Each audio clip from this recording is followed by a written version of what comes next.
Greetings and salutations, friends. I can't tell you how happy I am to be here because I just drove through another nightmare storm to get to the cabin. And I got here with about 15 minutes before 9 p.m. So, knowing that I had a very important interview today, this has been very stressful start to this to tonight. But I'm in my right place. I'm at the right time, and our guest is in our green room waiting. I can't tell you.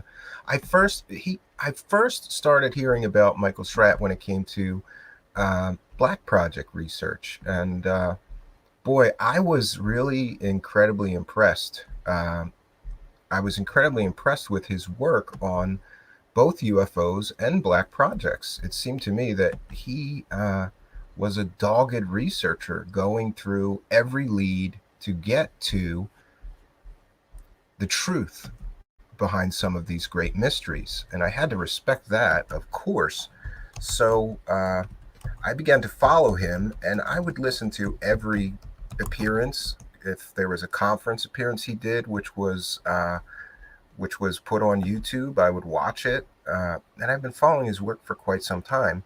Most recently, we just discussed his brand new book, Dark Files, which is an amazing book which covers a lot of different little known UFO cases.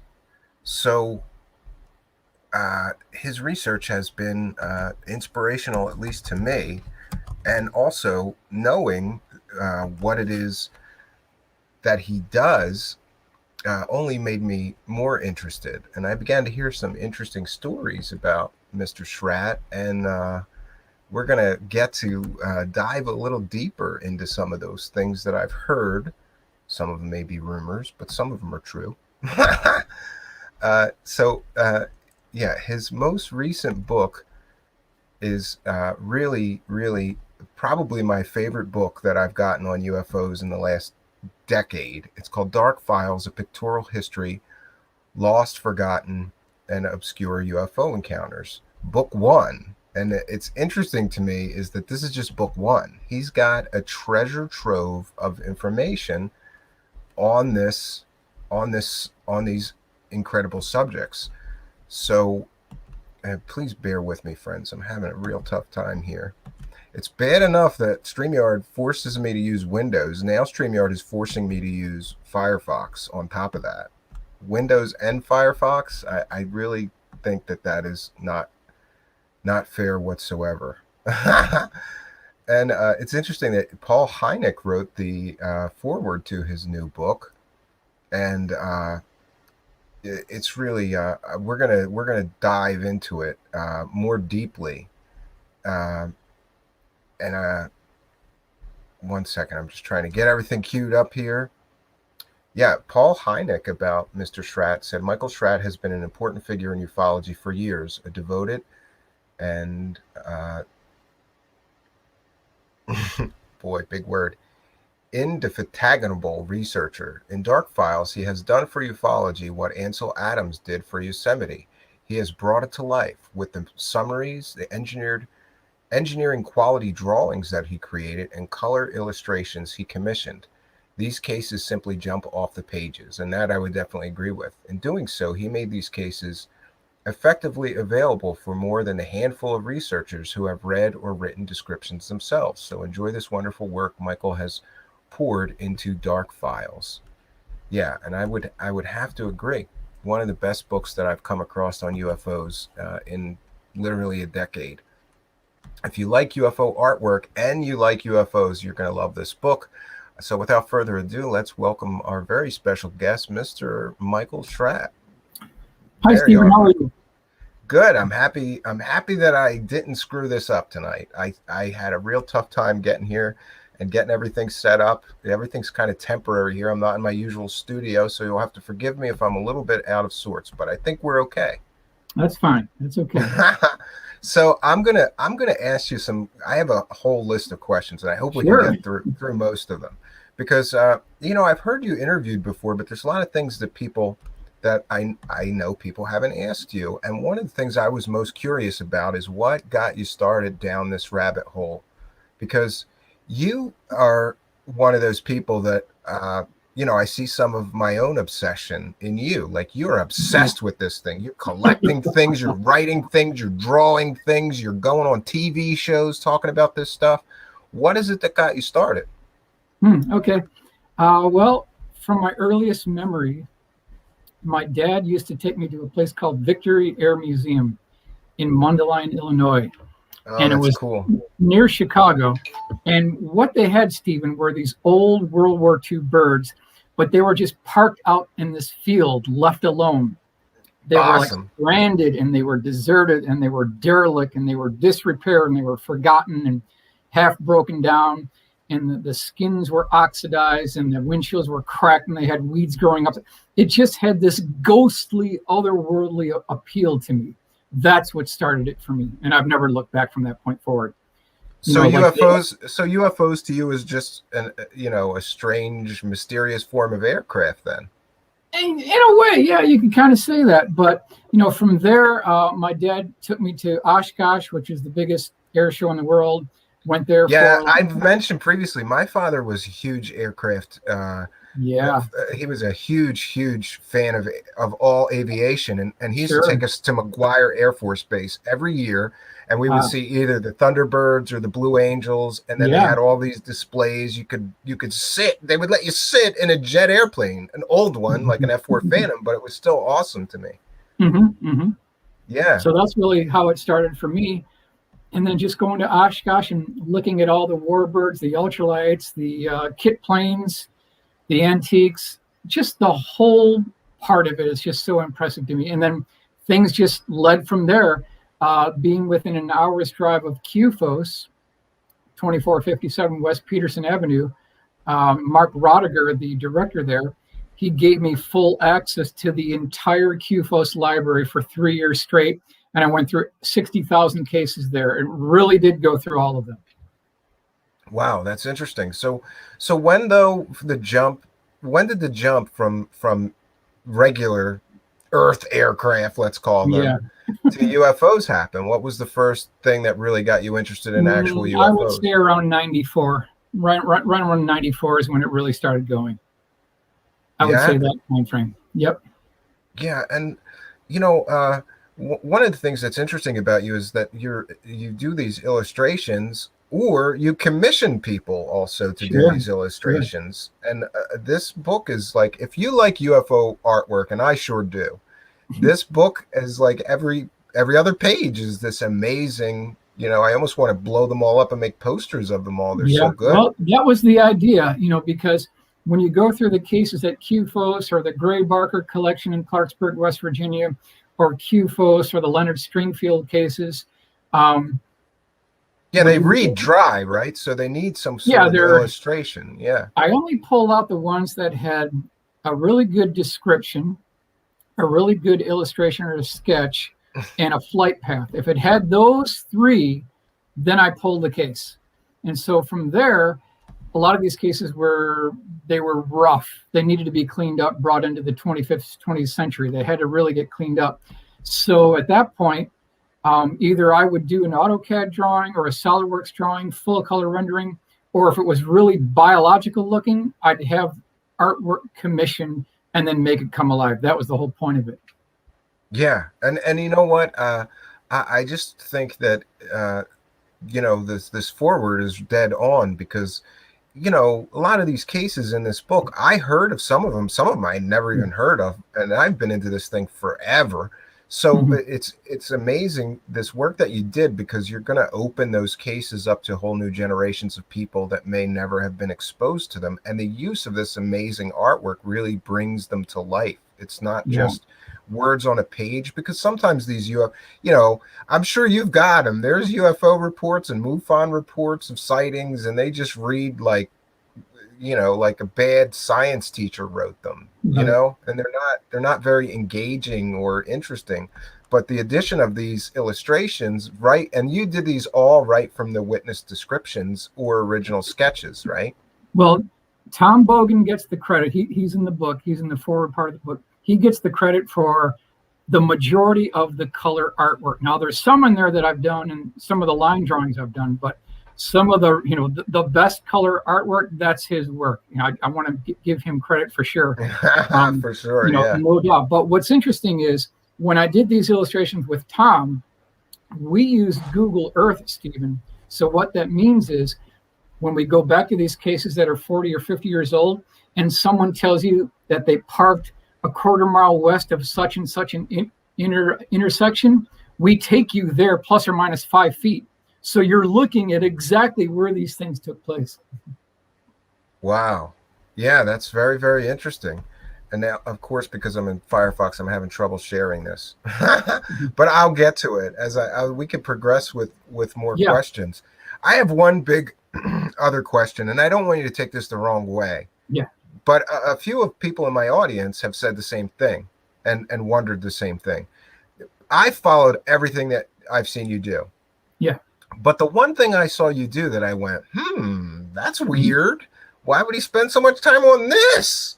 Was you did this, it was incredible work, I have to say. You did this huge illustrated drawings and sort of lecture with slides on the Dan Burrish case. That's true. That's true. And I wanted to ask you, was there something about him that you first found credible and later didn't, or how do you feel about him now? Too? I think I've changed my mind on that case now for a number of reasons. One of them being the fact that allegedly this facility called S4 is there in Papoose Lake. However, there's no test pilots that have ever even admitted there being a facility there. They would know, right? Because they flew around that whole area. And there's been recent flyovers allowed. Yeah, there's been recent flyovers. Yeah, Solar Marshall.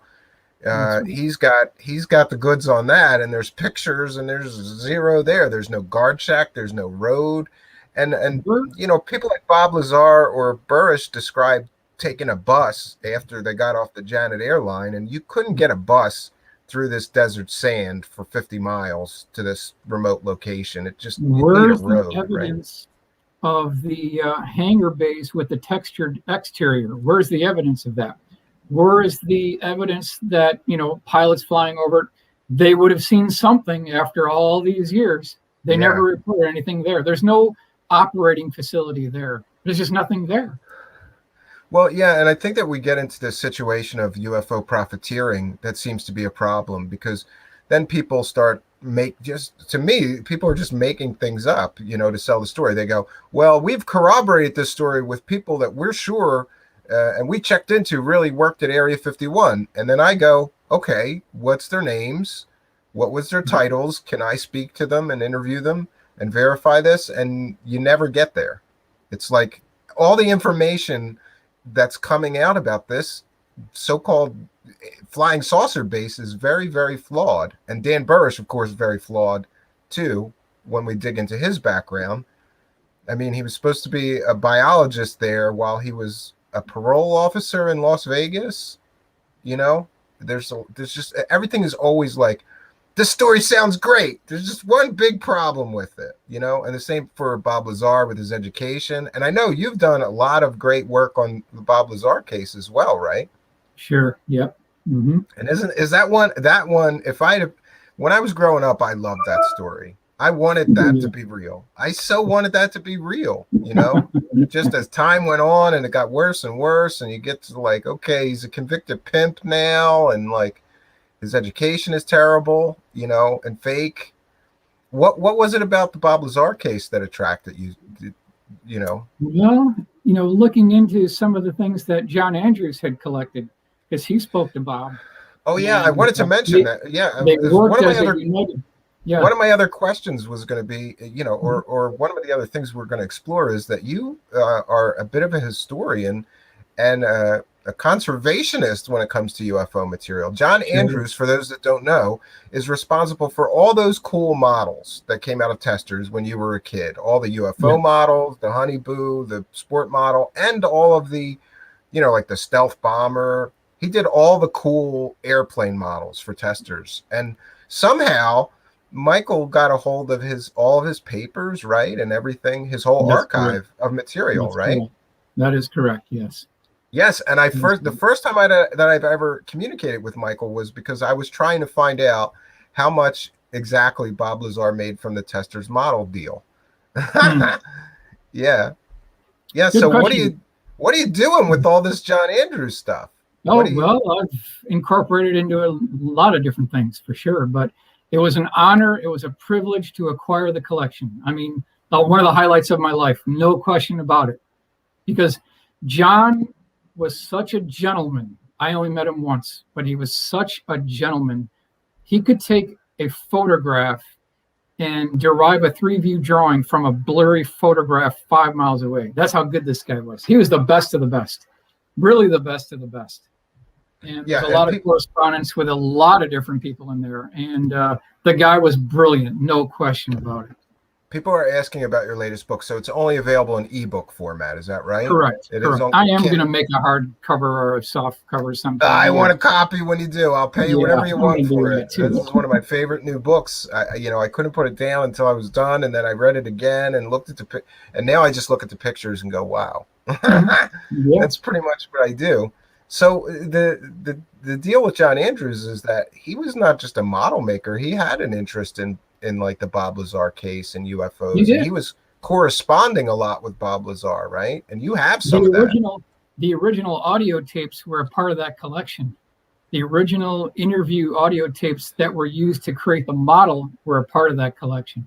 Oh, that's amazing. I got to Yep. twist your arm and Mhm. figure that thing out because Yeah. uh, one of the things that Michael Schratt also did is do a comparison, a side by side comparison of Bob Lazar's sport model and Billy Meyer's beam ship. And for those that don't know, Billy Meyer like made fake UFOs out of trash can lids and hubcaps and things. And then he hung them on strings and claimed that he was talking to aliens, and he's been busted as a fraud.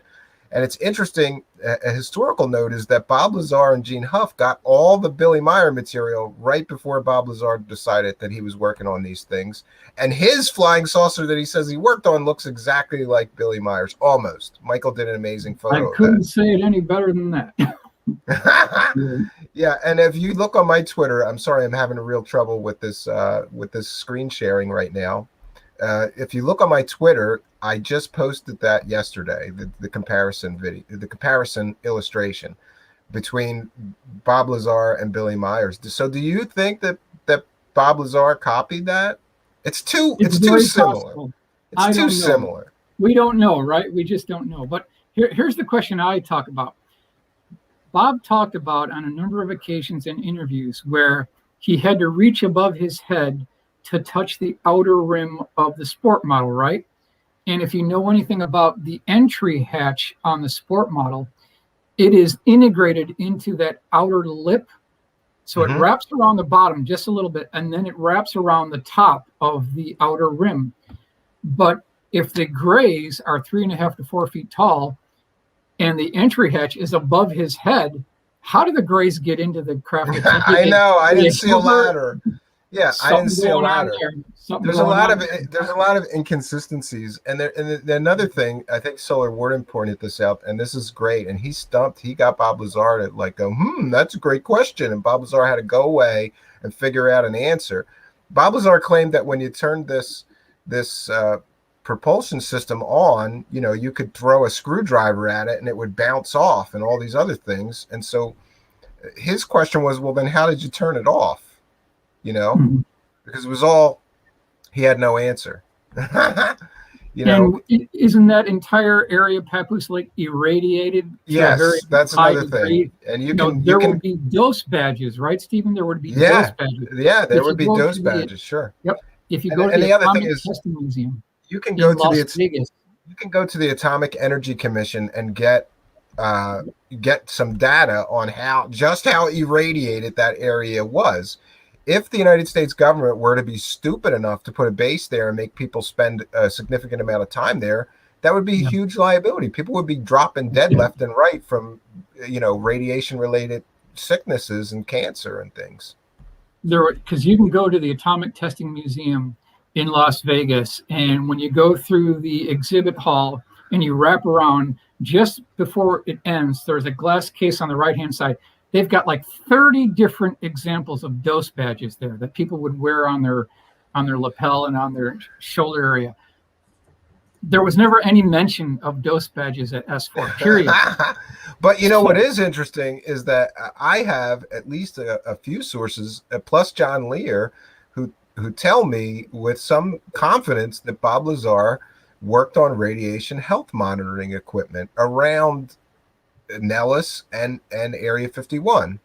So that's interesting. He should know better then. He should know about these dose badges. Sure. Yeah.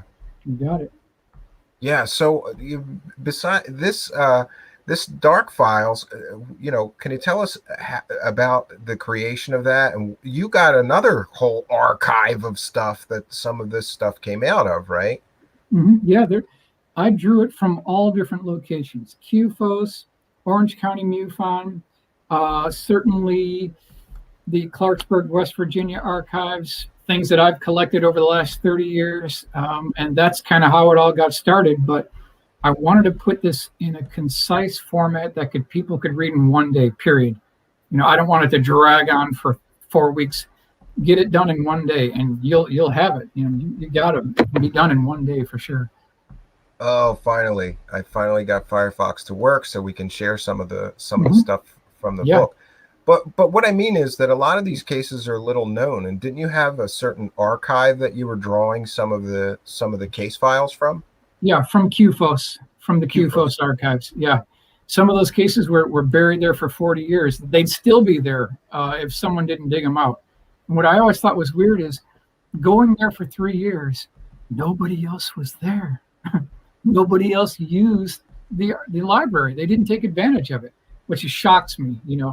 It just shocks and me. we just talked about it. I don't know why, but there was a university about an hour from me that the Stanton Friedman archive first got sent to, and I was going to go, and Grant Cameron went and told me that you would need a month to go through all of the Stanton Friedman stuff. They didn't have it very well organized, and now they've sent it on to Canada. So now to see it, I've got to go to Canada.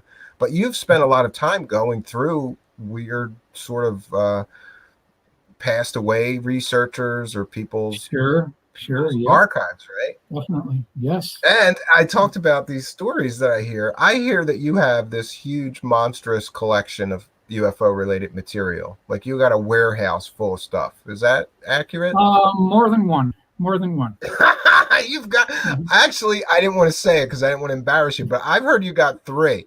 I heard you got 3 warehouses full of UFO stuff. Well, no single point failure, right? Wow. And where did you get it all? Just been collecting it for 30 years, 35 years. Wow. Go to different archives. People donated things to me and I just held on to it, Plus I've been interviewing people and taking their notes, sketches, putting it all together, and didn't throw anything out. So there's enough material to last for the next ice age. Wow. Yeah. That's really, really interesting to me that you really are obsessed enough to collect that much stuff. Because somebody's got to do it. Somebody's got to do it. Yeah, I guess for future generations, right? Like you don't want that stuff to go to waste. And a lot of times if somebody dies, their relatives might not know the significance or importance of it. So you go and kind of talk to the family and let them know that it's important to preserve some of that stuff. I can give you an example. There was a researcher called Joel Carpenter. He's almost completely unknown in this field. He passed away a while ago. His father contacted me and said, basically he said, I've got 4 boxes waiting for you if you want them. So I jumped on a plane, flew all the way over there and got them. And he was going to throw them out. So that's how you have to save it. Wow. You have to save these things. We have to preserve an important part of our national history. Yeah, and we talked about some other recent people that have passed away, and you basically, anybody that passes away, you try to at least see what you can do to preserve some of that stuff, right? Sure. Yeah, definitely. Wow. So, along with UFOs, you've also had this incredible interest in aviation and really Yes. high tech things. And you and I talked off air um, about Mark McCandlish, Hmm. right? True. That is correct. And Yes. you were kind of a fan of his. A fan and a friend. Yes. I considered him a father figure. Very You good. know, we did quite a bit of artwork together, and it was a highlight of my life doing drawings with him. Highlight of my life. It was just a religious experience. I'm just telling it like it is. And how do you feel about the recent problems, or the recent conspiracy land fairy tales about his tragic death? I think it's a straightforward case. I don't know if I believe in what we're hearing.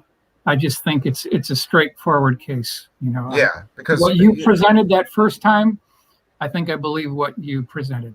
You yeah, know, and people don't know, but people like Michael Schratt and others did do some of their own independent work to see, right, if there was anything to these fairy tales and these conspiracy land. But to me, it just seemed like people trying to profit from a man's death, which really rubbed me the wrong way. right. You I did a grew very up. good assessment. Very good assessment. Yeah, thank you. And I grew up, looking at Mark McCandlish high tech drawings of airplanes and getting very inspired to build rockets and stuff. So, it's a really tragic loss for the world, don't you think? Oh, no doubt. I mean, I've said it before. There will never be another Mark McCandlish. No way. And you're talking about seeing his artwork and being inspired by it. Absolutely, I was inspired. Seeing the cover of Popular Mechanics and Popular Science, where he had these photorealistic color illustrations that jumped off the page and grabbed your attention. It's otherworldly. There's no one that can Yeah. do that. Nobody Especially can do that. photorealistic. It looked like a Photorealistic. photograph. Yeah. You know, you can go down to the Naval Air Museum in Pensacola. They have one of his original paintings there. The painting of the F-14 coming off the aircraft carrier. If Hmm. you look at the starboard part of the boat of the aircraft carrier, where the waterline meets the hull, Mark has this splashing wave that is like splashing up against the steel hull of the ship, and then he has this water that's still adhering toward the sidewalls of the ship, and it's like dripping down. Mark's the only one that could do that. I mean, the guy is Or would think to do that much detail on a splash. That's right. That's right. Yeah, he I mean, seemed to be very detail oriented. all of his lines were completely crisp. They were sharp. They were like pinpoint accuracy. And then his shading, he used to tell me like he would channel Da Vinci when he shades his drawing. Now, he was kidding, of course, but we were just talking about that. And it is the level of shading that he does on these drawings is otherworldly. There's no one that can do it. He just had this. I had some things where I gave him a concept, I gave him all the reference works, all the materials, but then there were things about houses that I wasn't sure about. I'm like, Mark, just go with it.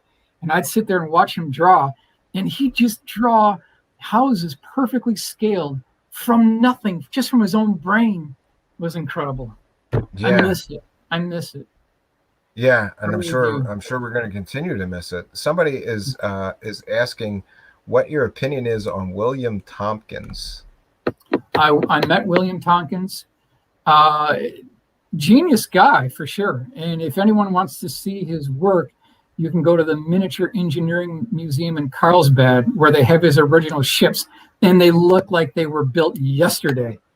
It's Wow, that's unreal. interesting. It's unreal. But what do you think of his stories about aliens and stuff? I just don't know. I've read the book. I've read both. I read the book and it read like a horny old man to me. He was like I just don't all know. the aliens were hot chicks that wanted to bang him, right? I don't know. Yeah. They were all like hot Nordic chicks with big breasts that wanted to bang him. What do you know? Yeah, I don't know. Interesting character for sure, Interesting guy, yeah. though. And somebody else is asking, Michael, what do you think is happening in the exofield these days? Can you be more specific about exofield? Yeah, I'm not quite What do you sure. think? Yeah, I'm not quite sure. Hmm. Uh, Maybe Victor, exopolitics. I'm not sure. see, here's the thing: we're getting a lot of UFO people in here that want to know what you think about different things. So Victor Yeah. Caliero is here, all the way from Australia, and he says, "I'd like to know Michael's thoughts on the Westfall UFO case in Australia." Yeah, we can cover that if we want to go into it. I have the book pulled up, but I have to share my screen, right? Yeah, can you share your screen? Because I'm having a real hard time here. All I just right. have to So allow it once you share your screen. Like you could let me share one share my tab screen. from Google Drive with the book on it or whatever. Share screen. Share I'm a screen. terrible show host. I'm like, you do it, guest. I'm a loser. I don't know what's going on. I can't share from Firefox. It's not letting me. Okay. So if I pull up my book, Yeah, and then you go down to that middle button in StreamYard and it says share. And then you want to share like browser tab probably. hmm. Okay. Yeah, we'll see if you can't figure it out because I'm having a real hard time. I apologize. I don't know what happened, but Google was not working for mine, and I'm getting the browser has blocked your screen. Entire screen share. You Okay. can So I share got your this entire one. screen. Just be sure that you're not sharing anything you don't want to. All No, right. that's okay. That's okay. Yeah, and I can Uh, see like a Windows desktop right now. You want good, to good. pop Okay. up what you want to share. So you can see Oh, there this, we right? go. There we go. Yeah, there we Okay. go. All right. Well, why don't Oh, by we? the way, let me just Yeah. say, there's a Yeah. guy named Jonaside who watches my show and keeps asking me to make slides. Okay, Jonaside, Oh, we don't have slides tonight. We have a book, which is better than sure. slides. This is Sure. amazing stuff, better than I could do, Jonaside. So I hope this satisfies your slides. hmm All right. Why don't we? Okay. So can you see this, Stephen? Yes, You can yes, see it. Okay. yes, and that Why don't means we the just? audience can as well. Why don't And we I'm sorry find? for making you do this. I Oh no, really that's okay. But we're with you, brother. We're going to hit you with the 22-inch rims right here. Okay. So am. UFO Magical Mystery Tour, and this will incorporate the book as well. So a pictorial history of lost, forgotten, and obscure UFO encounters. And quick announcement, here's where you can get this information, ladies and gentlemen. I want you to be able to verify this on your own. Don't just trust me. Go out and do your own research. The visual aids used in this presentation are computer generated forensic composite illustrations which originated from actual UFO case files and eyewitness reports. So here's where you can get the material. QFOS, which is now under the jurisdiction of David Marler in Albuquerque. NICAP APRO MUFON, Invisible Residents. Have you read this book, Stephen? Oh yeah, Invisible yeah. Residents? That is one for everyone. Everyone must. I'm not telling you what to do, but everyone has Yeah, that got was to that was one read of my this book. favorites. You cannot walk away from reading this book and think that there's nothing to this. There's just no way. I mean, when they released the Condon report, I'm sure you know this, 51% of all UFO cases are in point of fact USO cases. And they didn't even include one USO report in their entire report. They missed 51% of the phenomenon, which I can't believe. Uninvited Guest by Richard Hall, another monumental book. You can't walk away from that book and think there's nothing to it. David Marler collection, UFO news clipping service. We'll skip down to Leonard Stringfield collection, Gray Barker UFO collection. So just to give you an idea where this information came from. Now, this is a little bit too involved here. I put together a timeline. I broke this down really day by day, hour by hour. This has been authorized by Don Schmidt. So this checks out, this tracks with the Roswell event. And we're hearing more and more about UAP. We're hearing about the June 25th report in the Pentagon. We're all waiting for this. My I prediction think is it's going gonna to be be a nothing nothing burger. burger. That's It's going to my be a nothing burger. You nothing. know, there's no droids here. Keep moving on, basically. So These are not the UFOs you're looking for, Michael. these are not the I UFO. think I think that a great deal of what we're seeing in the media right now is drones. They may be advanced Yes. drones, but I think Yeah. that it's a lot of drones. That's what I think we're seeing, not alien Yeah. spacecraft. And therefore, I have Exactly. I'm interested in drones a little bit, especially super high tech drones with high capability, but not as much as I'm interested in seeing proof of alien spacecraft flying around. Right. So This is a photograph, what you're looking at here, ladies and gentlemen. This was taken by Don Schmidt at the actual impact site. So this is July 2nd, 1947. And I'm going to go ahead and go to the next one. Now, this is Tom Bogan.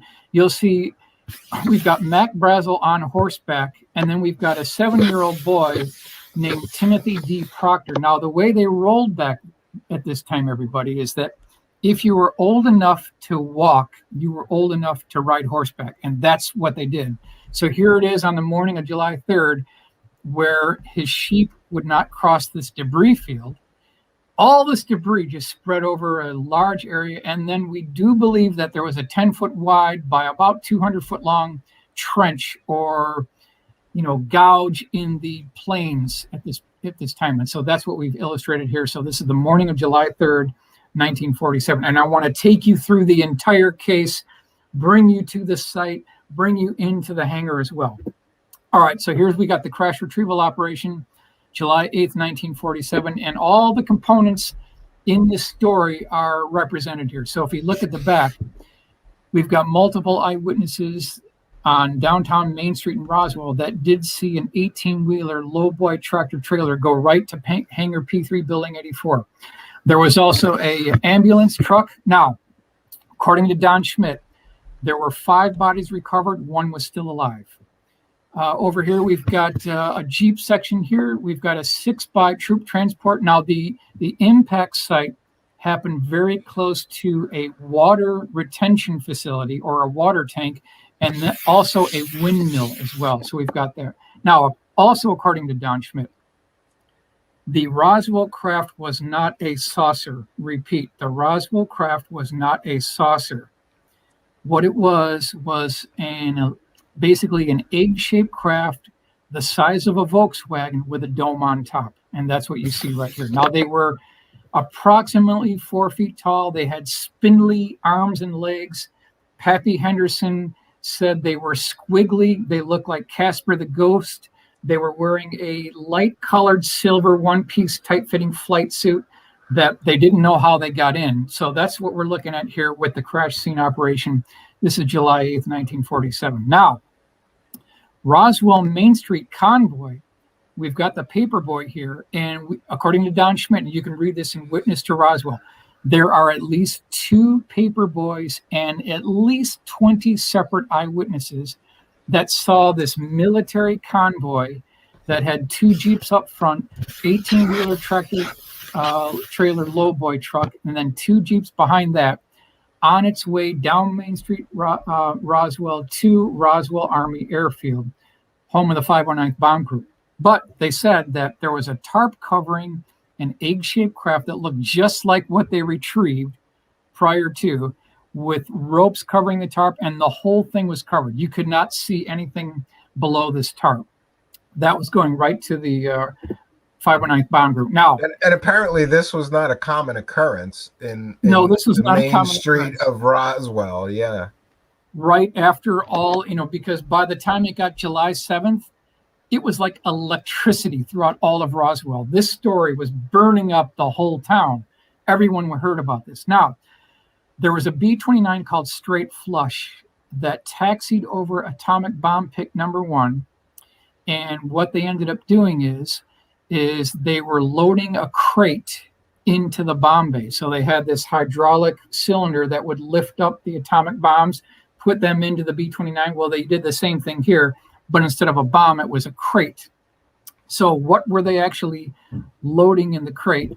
And this is the illustration of what we believe could have been the autopsy as well. So this would have been after July 9th, 1947 at Wright Field, Dayton, Ohio, all within a matter of days. And my question is, if it was just a weather balloon, why do you need an 18-wheeler tractor lowboy trailer going down Main Street? If it's just a weather balloon, that doesn't make any sense. We also have reports of police operations, military police operations that were cleaning up the debris field. They were crisscrossing the debris field for 3 days, 2 teams of 50 men. And then when they got home, some of the people that were near the bodies, their clothes and reeked of the odor so bad that they had to burn their clothes. Now, that doesn't sound like a weather balloon to me. So we should keep that in mind as well. Okay, now, moving on. We always talk about June 24th, 1947 being the Kenneth Arnold originating point of ufology. Well, if you go back in time, it's actually the 1897 mystery airship wave that took place in Sacramento, also in downtown San Francisco. And what their people were reporting is this gondola-shaped craft with what looked like an airbag on top, and then a wing on either side, something that looked like a rudder, and then these powerful, Stephen, powerful beaming spotlights that came down that caused absolute chaos in these cities. Yeah, and I really love this this mystery airship. I've seen other depictions of it, but I think you nailed it better than anybody. And it looks so steampunk to me, Yes, this that's thing. right. And it happened in 1897. So for It people that happened in think that UFOs, 1897. yeah, for people that think UFOs are a new, a new thing, or just started in the 50s or 40s, it's been around longer than that. We have the Aurora case as well. That's one of my favorites. So there were people screaming through the streets. There were horses bolting. There were covered wagons that were flipped over. People didn't know what this thing was. I mean, it parked itself over Sacramento, San Francisco. It made it to the East Coast. There were thousands of eyewitnesses. There were hundreds of newspaper clippings. And if we go ahead and move forward, here's some of the original drawings that had gone to. Some of these craft had these anchors coming down. There were eyewitness reports of laughter coming from these craft. That's There were funny. big black dogs on the deck of these craft. Big black dogs. This is Yeah. getting crazier and You crazier. can't make Yeah. this stuff up. You can't make it up. There were big black dogs reported on the deck of these craft. And then right next to the dogs were these very eccentric, well-dressed inventor types that had top hats. They were on this craft too. There's like the Monopoly guy on this thing. That's right. That's right. That's right. So if you just look at some of the bullet items here. Number one, the wave actually began November 18th, 1897 in Sacramento. Number two, the object cast down brilliant beams of light on the city before it moved towards San Francisco. Number three, eyewitnesses described the craft as being 150 feet in length with 4 rotor-like arms. In some cases, anchors attached to ropes were dropped from the mysterious craft, and laughter could be heard originating from the interior. By May of 1897, virtually all the sightings ended. And so here we've got an enlargement here, and you can see the well-dressed inventor type just instead of the description of the craft itself. But that's what they're reporting. A mechanical-looking machine with these wings on either side, suspending this gondola. I mean, this is what they're reporting. Do you get any sense from aviation history? I mean, could this have been early Zeppelins or early blimps? I have to give credit to Walter Bosley. I think he has nailed it. If anyone's read his books on the 1897 mystery airship wave, he makes a very good case for a man-made technology. And if you think about it, what were they doing on the West Coast, right? Because if you look at, Stephen, do you know how many people lived in the state of California in 1849? Well, I could imagine because of the gold rush, it was a pretty populated place, right? Well, there were only 12,000 people in the entire I state did not of know California that. back in 1849 during the gold rush. So what it looks like, if you put it all together, if there really was this NIMSA, the Sonora Aero Club, and they were a bunch of rich executive inventor types that were financed by groups from New York, it sounds perhaps like they were trying to figure out an efficient and covert way to transport gold from the gold fields of the West Coast, Northern California region to New York, but do it secretly. That's what it looks like. That's interesting. So they could just, because I mean, they wouldn't be taking like thousands of pounds of it. So maybe a Zeppelin or a blimp would be, or balloon kind of craft would be a good way to do that, right? If Charles Delshaw is correct, because he was the artwork person within this NIMSA group, the Sonora Aero Club. He said that they figured out a way to negate gravity, and it was something called NB gas that to this day we don't know what it is. That's what these things were filled with, and they could go 100 miles an hour against the wind back in 1897. That's what the reports are talking about. This is long before December 17th, 1903 at Kill Devil Hills in North Carolina, before the Wright brothers. They were doing these things. Yeah. All right, so April 24th, 1964, Socorro, New Mexico. Everybody knows about the Lonnie Zamora case, but I want to point out that before this thing even landed, because Lonnie was chasing after a speeder when this all took place, before that happened, there was a group that was on a family vacation. They were in Socorro, New Mexico, and either this craft or a craft just like it, probably this one right here, Stephen, this thing flew right over their car at about 1 foot altitude at high rate of speed. And this family, they stopped by the police department. They filed a report. And the report, if you read it, it says, "You people really fly your planes low around here." It's actually in the report. Yeah, it's in there. I'm not making this up. So Lonnie Zamora, he's chasing the speeder. On the corner of his eye, he sees this egg-shaped craft. He says, "You know what? I'm out of here." So he gives up the chase of the speeder. He goes after this craft. He goes over this kind of mountainous, rocky hill, and then parks his squad car, gets out, and what he sees off into the distance is about a 20-foot long elliptical egg-shaped craft. It was kind of an off-whitish color. It had 4 pogo landing gears sticking out, resting on landing gear. It had an exhaust nozzle at the back on the bottom of it. And then he said that not only did it have an inscription on the side of it, which you can see right here, but then he said that there were small statured, you could say humanoid looking beings that were wearing a one-piece tight-fitting flight suit that were white in color. Now, if you read the report, it says that he got within 300 feet of the craft.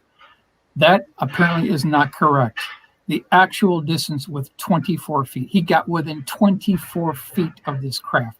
Now, when these two beings saw that they were being observed by Lonnie Zamora, they climbed into this craft, and this is where it gets interesting. There was a banging noise, Stephen, and then 2 seconds later, there was another banging noise. And then out from the bottom of this rocket nozzle was a blue-colored flame, not a campfire orange flame, but a blue-colored flame. This thing took off, hovered there, and then slowly disappeared. But I want to drill down further, and just so that you know this isn't being made up, here's the newspaper clipping, New Mexican, April 27th, 1964, Flying Object Visits Region. And then here is the Socorro symbol.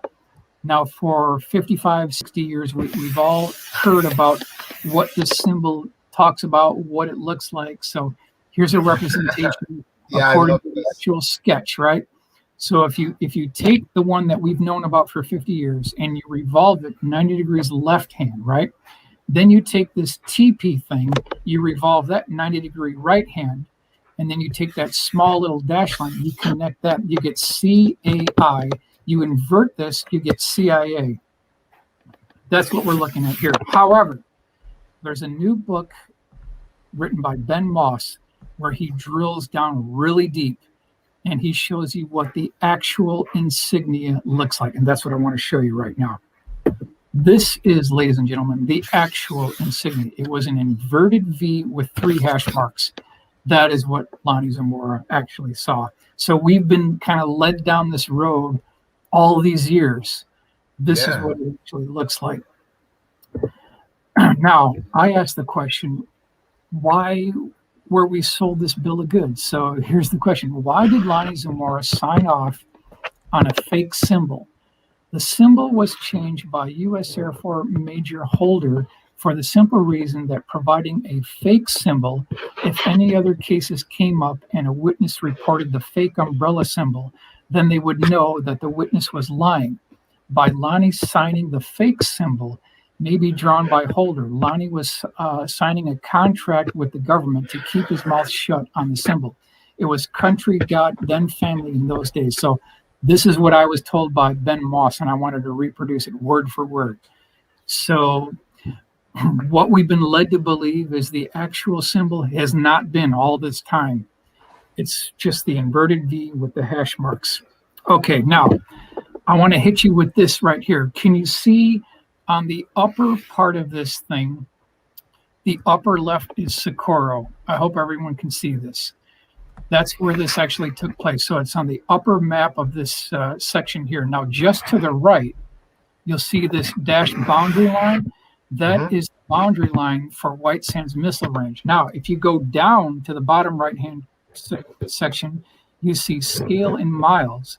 So if you go from 0 to 5, and then you transpose that back up, and you plug that in between Socorro, New Mexico, and the boundary line of White Sands Missile Range, ladies and gentlemen, the Socorro, New Mexico 1964 Lonnie Zamora case took place no more than 5 miles from the northwest boundary of White Sands Missile Range. That cannot be a coincidence.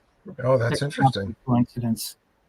It's within a stone's throw of a military installation testing area.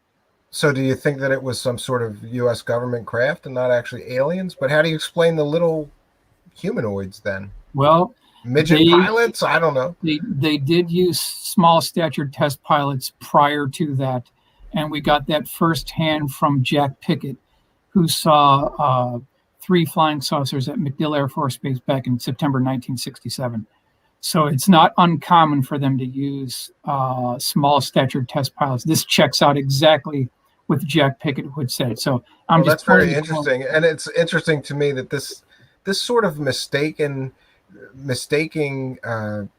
top secret aircraft that may be being tested for alien spacecraft seems to happen a lot. Like these recent drone footages with the Navy, all of that took place like within miles from a drone testing facility off the coast of California. Doesn't it make sense that we exhaust a possible man-made origin first and then look at other options? Well, I think we should, but we have a lot of people.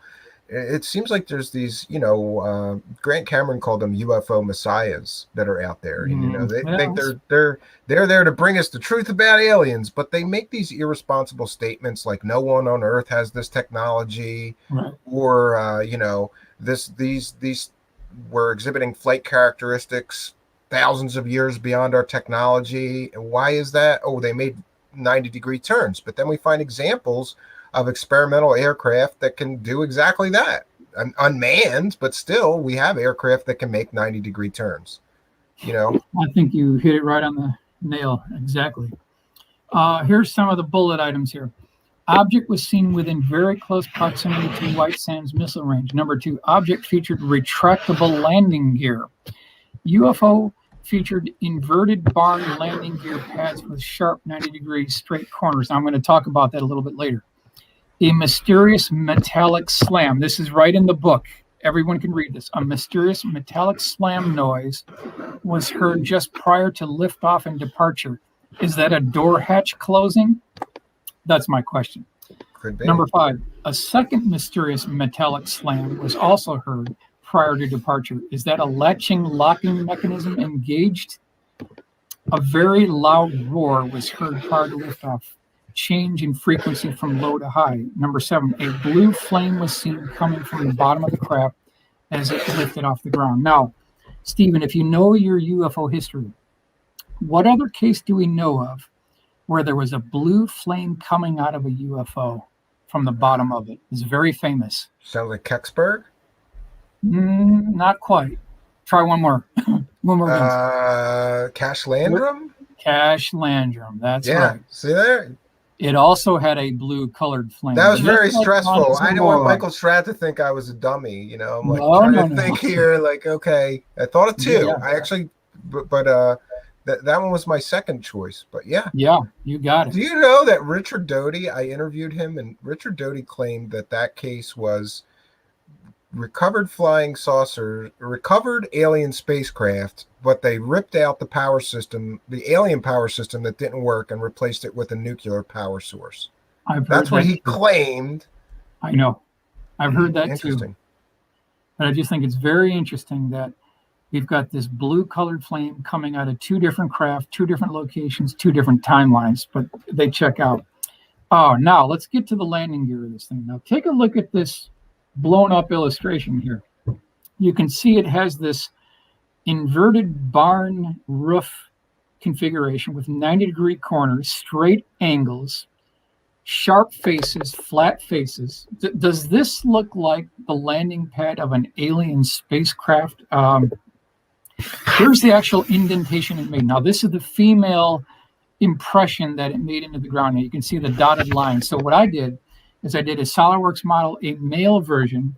That gets you to here. This is the enlargement of the female impression here. Now, if we go one more further here, here is the Socorro, New Mexico landing pad.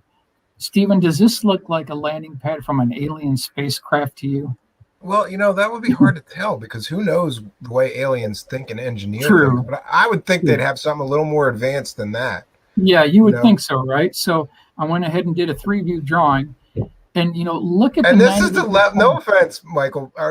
Don't think this is an offense because I mean it as a compliment. But I just want my audience to see, like, this is the level of obsession that Michael Schratt has. He went, you know what? This couldn't be an alien landing pad. I'm going to draw it and make models of it and try to get more information on this. You're not going to get He obsessed over this. You did it like a week on this one tiny little detail. Yeah. But I love you, brother. I love you for doing it.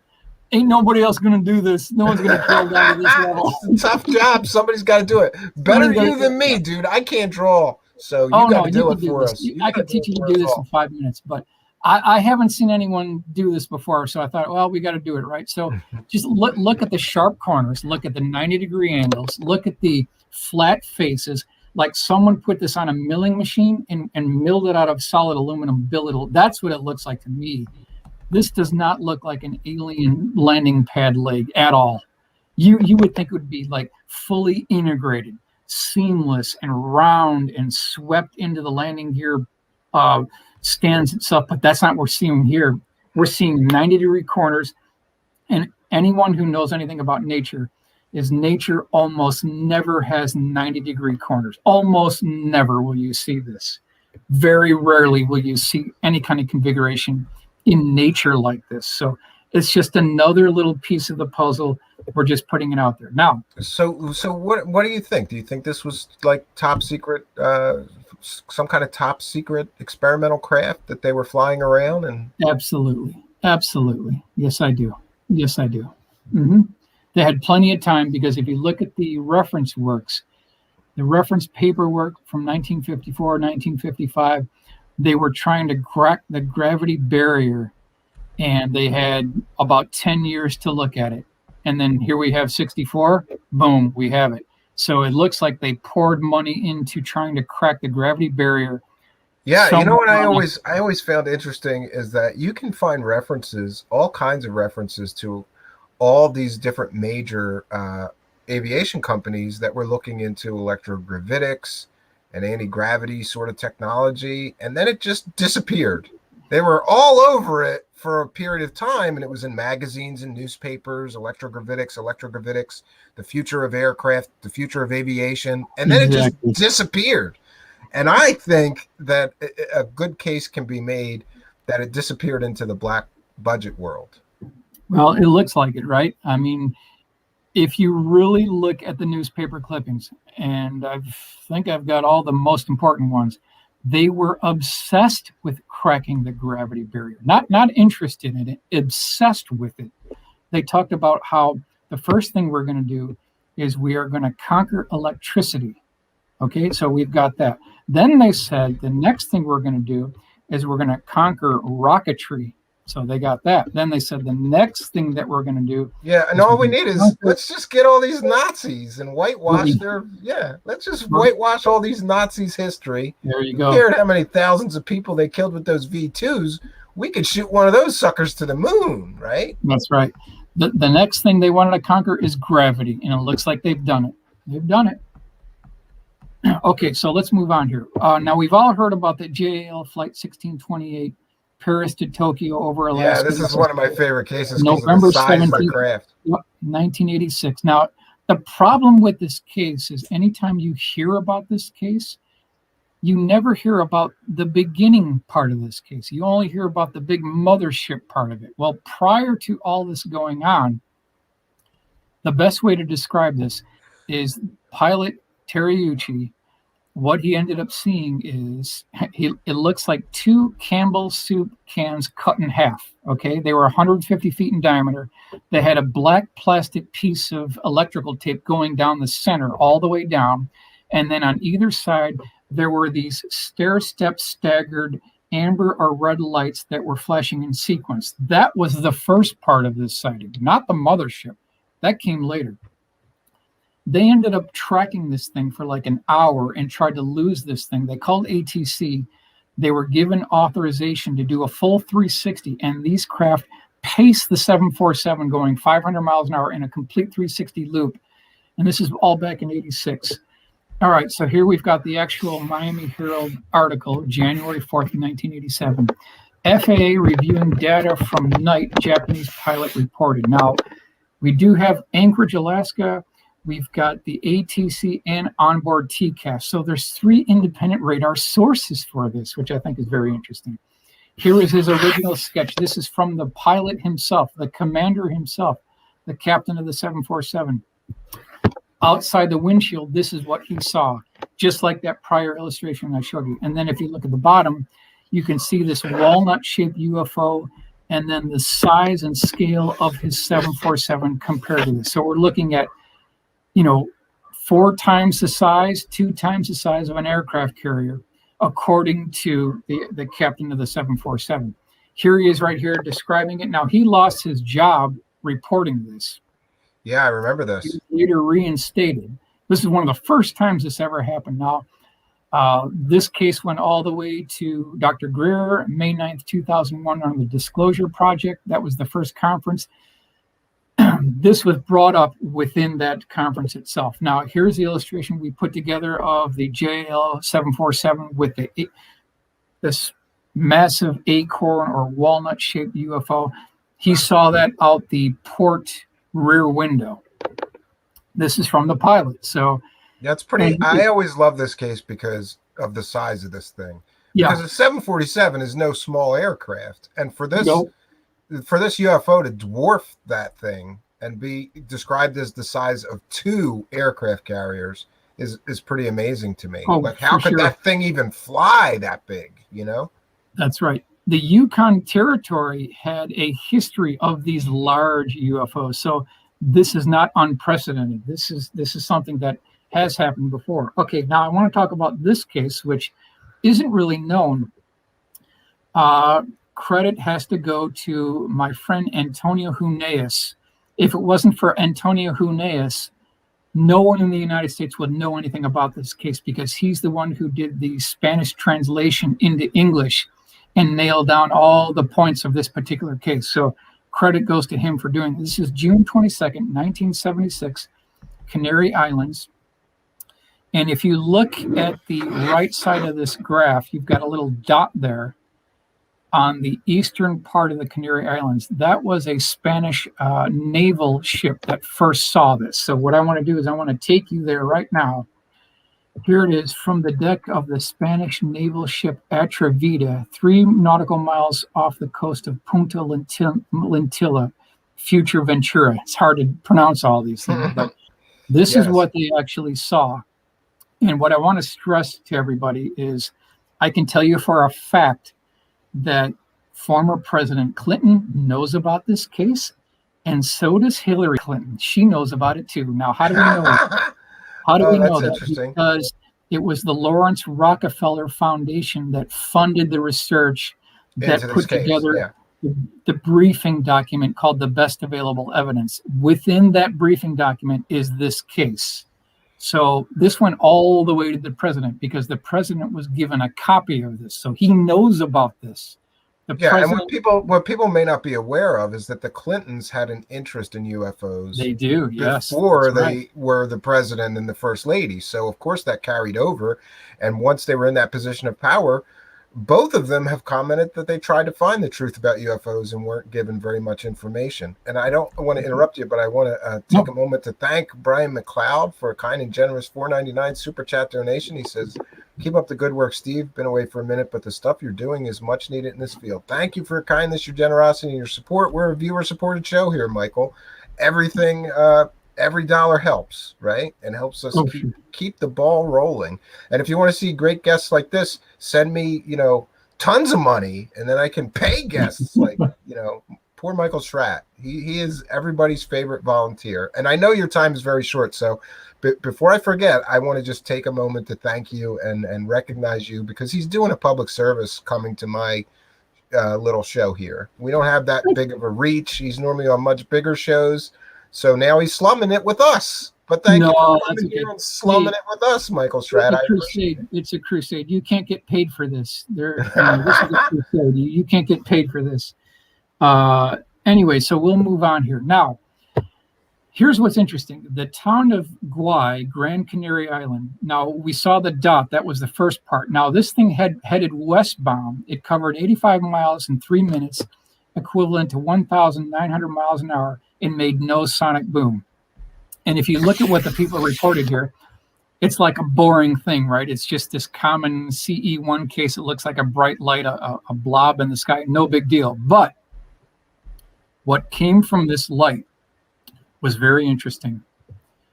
Here is the original sketch of what the eyewitnesses reported. This is June 22nd, 1976, Canary Island. This is by Michael Sword, so he gets the credit for that. But what they actually saw was this transparent soap bubble, Stephen, that had a platform on the bottom.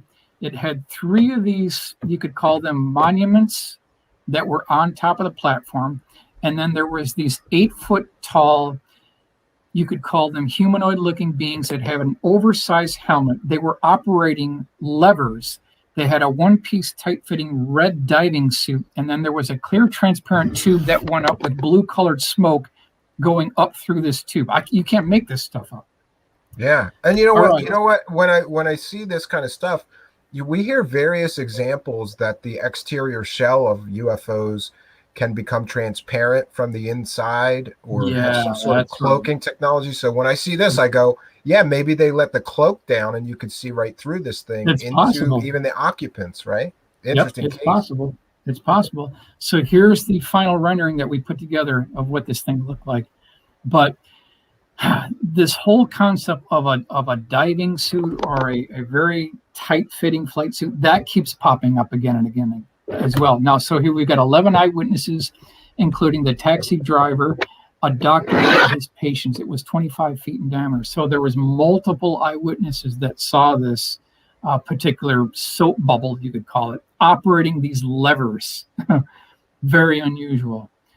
So we've got the gas but then we've got this central column, and I think we've seen that central column in other things that we can talk about later. But this was just something that I wanted to present as being something that both Hillary Clinton and Bill Clinton are aware of. Okay, 1976, Dana Point, California. This one came from the QFOS archives. So the primary eyewitness was driving down the road. She had her 2 kids with them. So there were 3 eyewitnesses. All of a sudden, this quote-unquote fat Frisbee goes right past their windshield, and they got a real good look at it. Stephen, she said that this thing had thousands of these computer microprocessing lights that were flashing all these different colors, and it had a red blinking light on top. Here's the actual newspaper clipping article that talks about it, and you can see this thing going right past the windshield. And then here's my AutoCAD rendering that shows you what this thing looks like.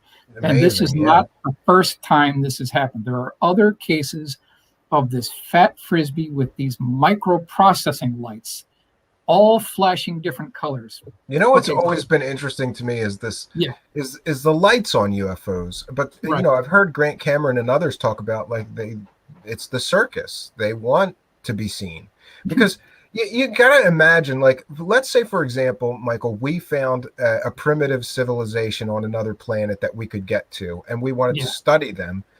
I think that we wouldn't be, flashing big red lights on our craft as we're surveying these people. It's almost as if they want to be seen. They want us to experience them or have this encounter and tell other people. It just doesn't make any sense to me that they'd have all these and we hear this time and time again. It had flashing red lights that moved in a sequence, or it had, you know, a blue aura around it that flashed. It's like they want the attention of these humans that they're interacting with, if they are indeed alien or interdimensional or something like that. It's just interesting to me. What do you make of the circus? Is it a circus? You're so correct, Steve. Well done, brother. Well done. That's exactly my thought too. Even Stanton Friedman, our good friend, the late Stanton Friedman, he even chimed in on that as well, because his direct quote was, "Lights on UFOs could only be for decoration. That's it. What do they need lights for? What do they care? Who are they going to run to? You know, who are they going to run into?" And not only that, is that when we see these craft, the lights are always in sequence, Stephen. Like the reds go off, the blues go off, the greens go off, the yellows go off. It's all in sequence. It's planned. There's an intelligent design behind this. But why would they need it? It's like decoration. Chris Spaghetti is asking a great question. He's asking, what would be the size of this one? Oh, yeah. Okay. So let's see. I don't know if I've got that down here. I think it was about 40 feet tall, 40 feet across. And I gauge that because of something I want to show you here. But here's the illustration that we put together with Tom Bogan. Now, when we do the cars, we give you not a similar make and model, but we give you the exact same make and model. And color. Yep, I don't know about the color, but this is the exact. This is again the detail, the level of detail that Michael Schratt goes to give you the best rendering that he possibly can. Yes, I got to admire and respect. Are you a little OCD or something, maybe? Oh well, we want to get you plus or minus 5 feet to where it actually took place. Yeah, it is he goes to the end. Michael Schratt goes to the ends of the earth, down to every tiny little detail, to make sure that his drawings are as close to what happened as possible. And I gotta admire and respect that for sure. So if you look to the right, Stephen, you can see that bend to the right sign. Now to the right of that, there's an electrical pole, a telephone pole. Take a look at the height of that telephone pole. It will become important in a minute here. What the witness said, she said that this UFO tipped up 90 degrees and rolled away like a wagon wheel. That's what she said. Wow, that's pretty amazing. That's what we've got here. And it basically matched the height of this telephone pole, maybe a little bit more. So we're looking at 50, 60 feet across, 50, 60 feet in diameter, something like that. Solar Warden is asking a great question, and I'd love to know what you think about this, and also cars. You know, their electrical systems dying is a common occurrence with UFO sightings. But Solar Warden asks, Mike, what about cars becoming completely magnetized or showing anomalous radiation? Yeah, well, if you go back to Cash Landrum, remember when Betty Cash, now this is December 29th, 1980. When Betty Cash went to go back into her car, she reached out with her hand. She got her hand on the car door handle, and she burned her hand on the car door handle. And it was December 29th of 1980. When she got in there, it was Vicki Landrum who put her hands on the dashboard, and her hands basically melted into the dashboard. So my question is, Stephen, do you know what the Air Force tried to do after all this happened? I know that they dug up, well, I don't know if it was the Air Force, but one of the things that's always been crazy interesting to me is that the doctors who saw these witnesses said, you've been a victim of radiation poisoning. And then I know that for one reason or another, the entire section of road related to the incident was dug up and replaced shortly after the incident. Well done, sir. Well done. Not only was the burn mark dug up by the Army Corps of Engineers, but they dug it up twice, Stephen. They did it twice. Can you believe that? Twice. Yeah, and that could have been because of radiation levels. Yeah. Only that, the Air Force tried to buy Betty Cash's car Wow, you're kidding me. I Yep. never knew that detail. Very few people know that. Yes, they tried to buy her car. Now, why is that? Isn't that funny? Isn't that funny? Yeah, Isn't and that it would stand to reason that if this thing was blowing out nuclear fire from the bottom of it, as described by the witnesses, onto the road surface, that the road surface would have been irradiated, and they would have wanted to get rid of that. right? I've often thought that because of the Chinook helicopters that were seen and all of these other things, Yes. that this was a military test flight. And I talked to Stanton Friedman about this before his death, and Yeah. he thought that it was, and he worked on these things, so he would know. He thought Mhm. that it was a nuclear jet or nuclear rocket powered craft in this Yep. case. And I just Yep. want to take a moment to thank Reemsey for a kind and generous $5 donation with a good question. Are these cool illustrations from Michael Schratt published in a physical book that I can purchase? Or do you want to let Right people now they're know?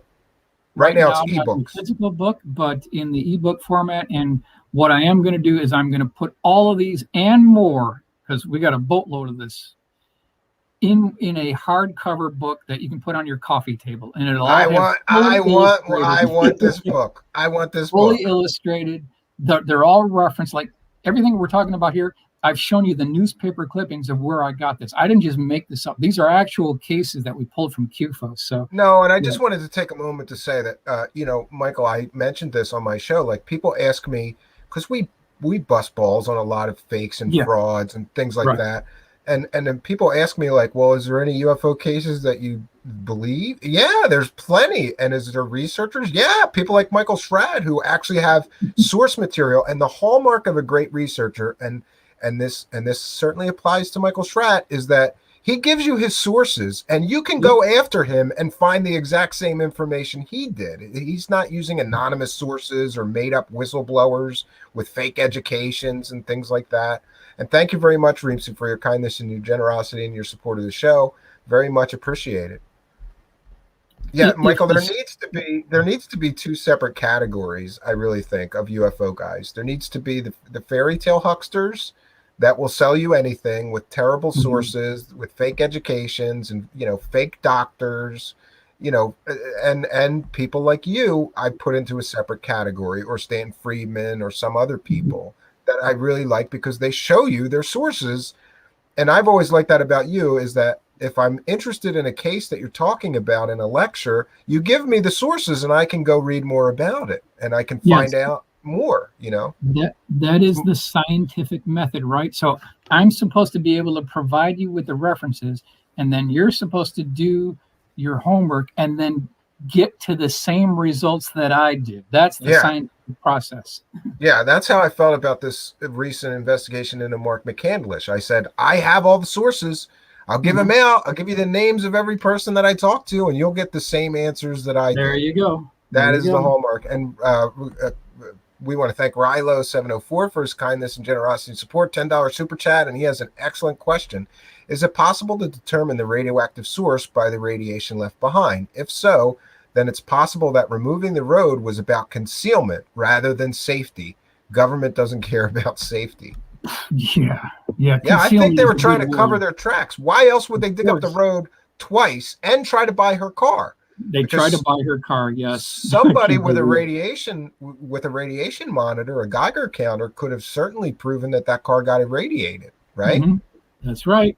There you go. Yeah, and the signs of radiation poisoning to a doctor are very plain. Yes, They had every sign of radiation poisoning that people who are exposed to high levels of radiation get. it happened So, immediately. Immediately before they even got home, it started happening. yeah. Yeah. So interesting. It's kind of scary to me, though, to know then that our government is just, endangering the public. Why wouldn't they fly that thing out in the middle of the desert somewhere? Maybe it had problems and went off course or whatever. But the fact that they would be flying it in populated areas and just like shooting radiation out on people and then covering it up, this is why I don't trust the government. What? Okay. So if there were 23 double rotor Chinook CH-47s, and then there were a pilot and co-pilot of each one of those, we're looking at well over 40, 45, 50. people that saw this in addition to the 3 eyewitnesses. So where are the pilots? That's what I want to know. What about the pilots of the helicopters? They know what happened. Yeah, They were and involved. that's another thing. There's not like 6 Chinook helicopters flying around for no reason. That's very expensive aircraft to operate, I would think. A double-bladed, huge helicopter, usually used for cargo They transporting and counted troop transporting, right? they counted 23 of these things. So you know it had a pilot and a co-pilot, probably had maybe Delta Force or something. So we Yeah. could be looking at 60, 70 people that know. Somebody knows the bottom line of this. You know they do. Yeah, maybe someday we'll get more information. BS Alert Buddy is mentioning, and as far as I know, BS Alert Buddy, this is true. Richard Hoagland apparently canceled whatever he was up to with Morningstar, who was the originator of the Mark McCandlish fairy tales and conspiracy theories about his death. So, if nothing else, that's good because Hoagland's got a pretty huge platform, and we would prefer that he wasn't spreading false information. And Right. Renee, Miss Jonaside, has an excellent. She's asking, "Do you know what happened to her car?" Betty's car? Yeah. I don't know. I think she kept it. I don't know where it is now, but she did not sell it. That's from what I understand. But I know for a fact that they tried to buy it. Yeah. That's very interesting to me and could be part of the cover up for sure. I've never heard that little detail. Every once in a while I hear a new detail about a case that I had no idea about. So and was this her testimony that you got that from, or No, or I got that long time ago when I was digging into the newspaper clippings about that case when I wrote an article on it. Wow, so it was in a newspaper article. Great. Yep. The case was thrown out. The judge wouldn't hear it, and they talked about how the Air Force tried to buy her car. Now, why would they want to do that?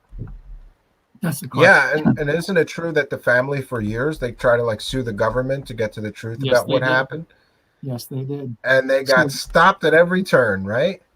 Betty Cash has passed. Vicki Landrum has passed. So Colby Landrum is the only one left. Yeah, the son. And it was just the 30th anniversary of that case, I think. 1980 is when it happened. So it's been a long time. It's been a long time. Yeah. Or 40th, maybe. Yeah. I'd have to do the math. Interesting case. So on this one, it's November 20th, 1956, Danielson, Connecticut, 25 feet across. Now, the woman involved in this case, she was hanging up laundry at the time. Now, we've got it a little bit later in the day so that you can actually see it. And what she saw is what I term the flying vanity light. You got to give these things a name for each one.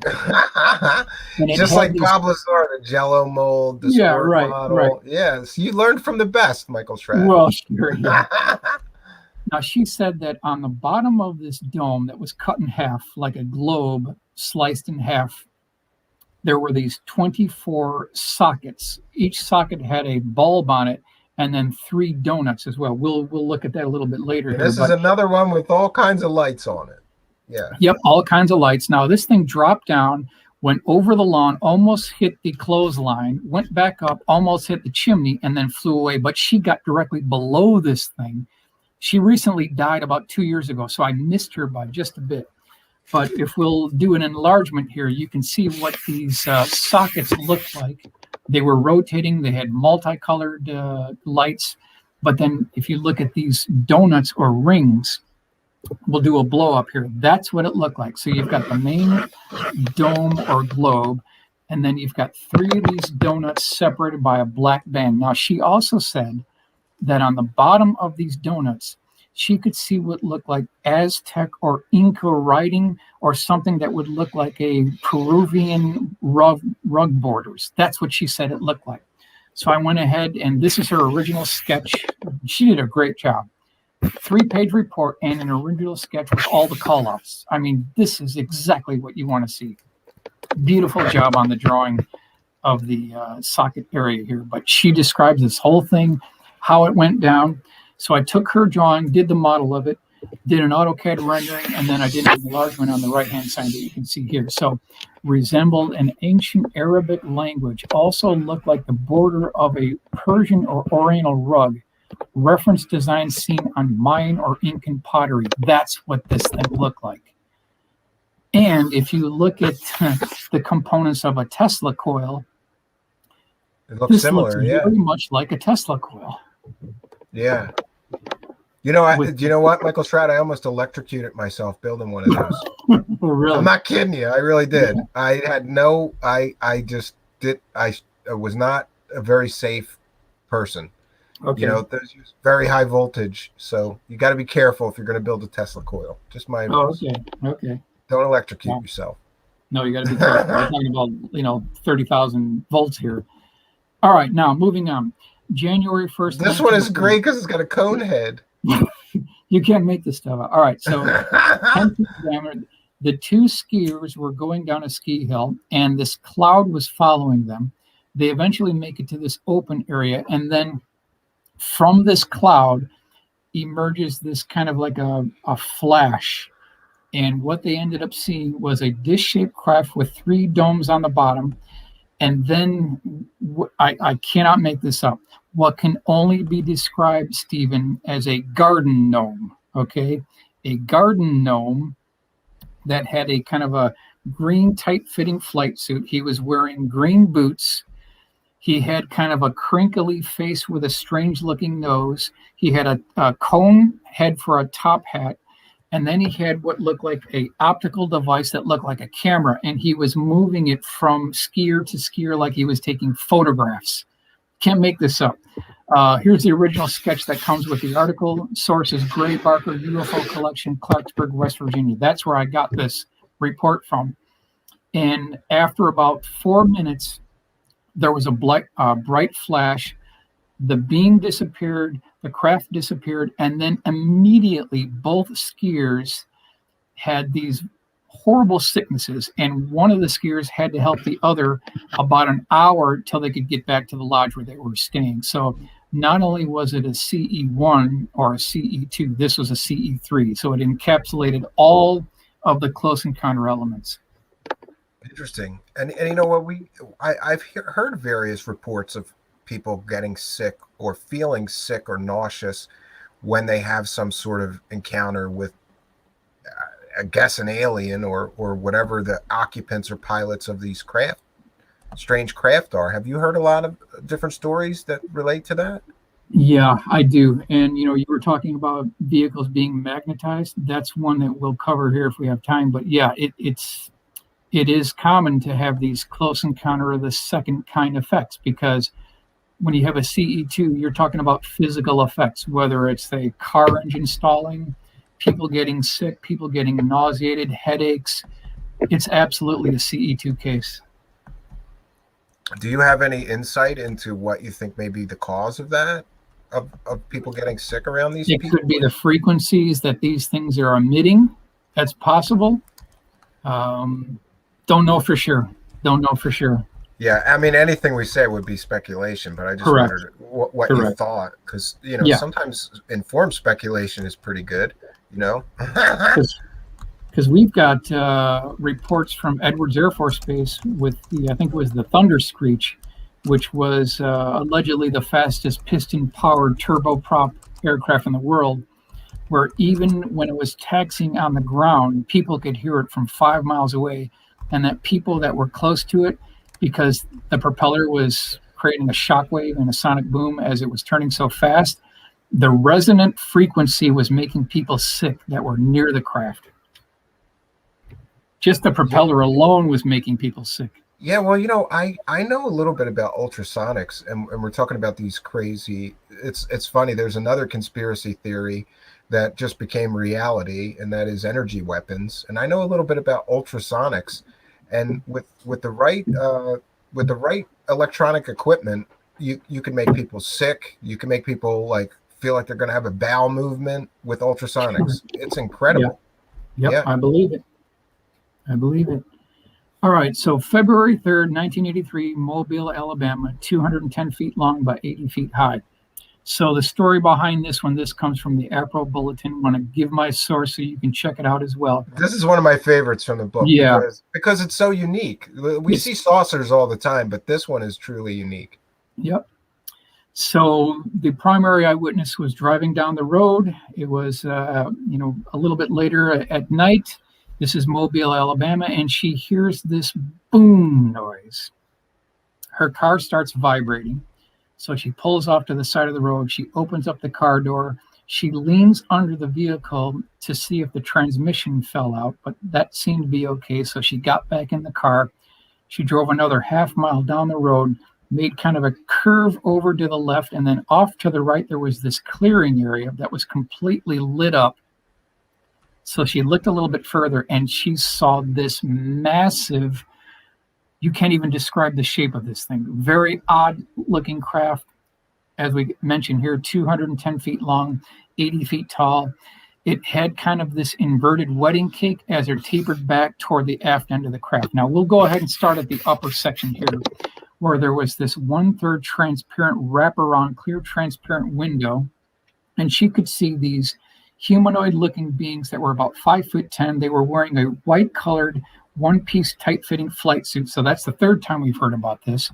They were kind of like in an antiseptically sterile environment. Now she was. Yeah, that's interesting. Why don't aliens like loose clothes? Because every time I've heard an alien described, it's always a tight-fitting jumpsuit or flight suit. That's right. Yep, yeah. You got that right. They must just like, it's like those dudes that like tight jeans, right? You know? Who knows? Who knows? Yeah.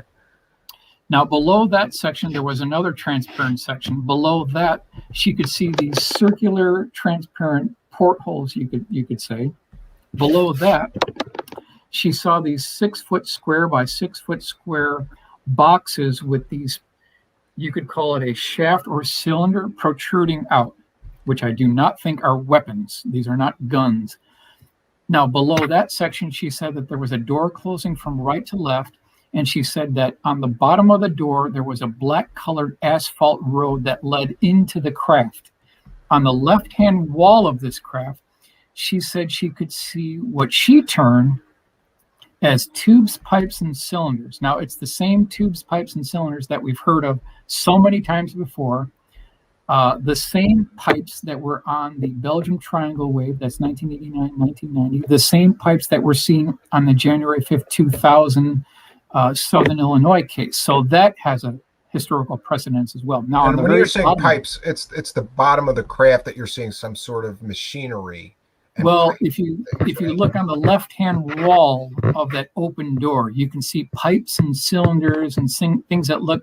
A lot of these people say that it looks like a Midas muffler plant when you look at the inside of these things. Yeah, that's what it actually looks like.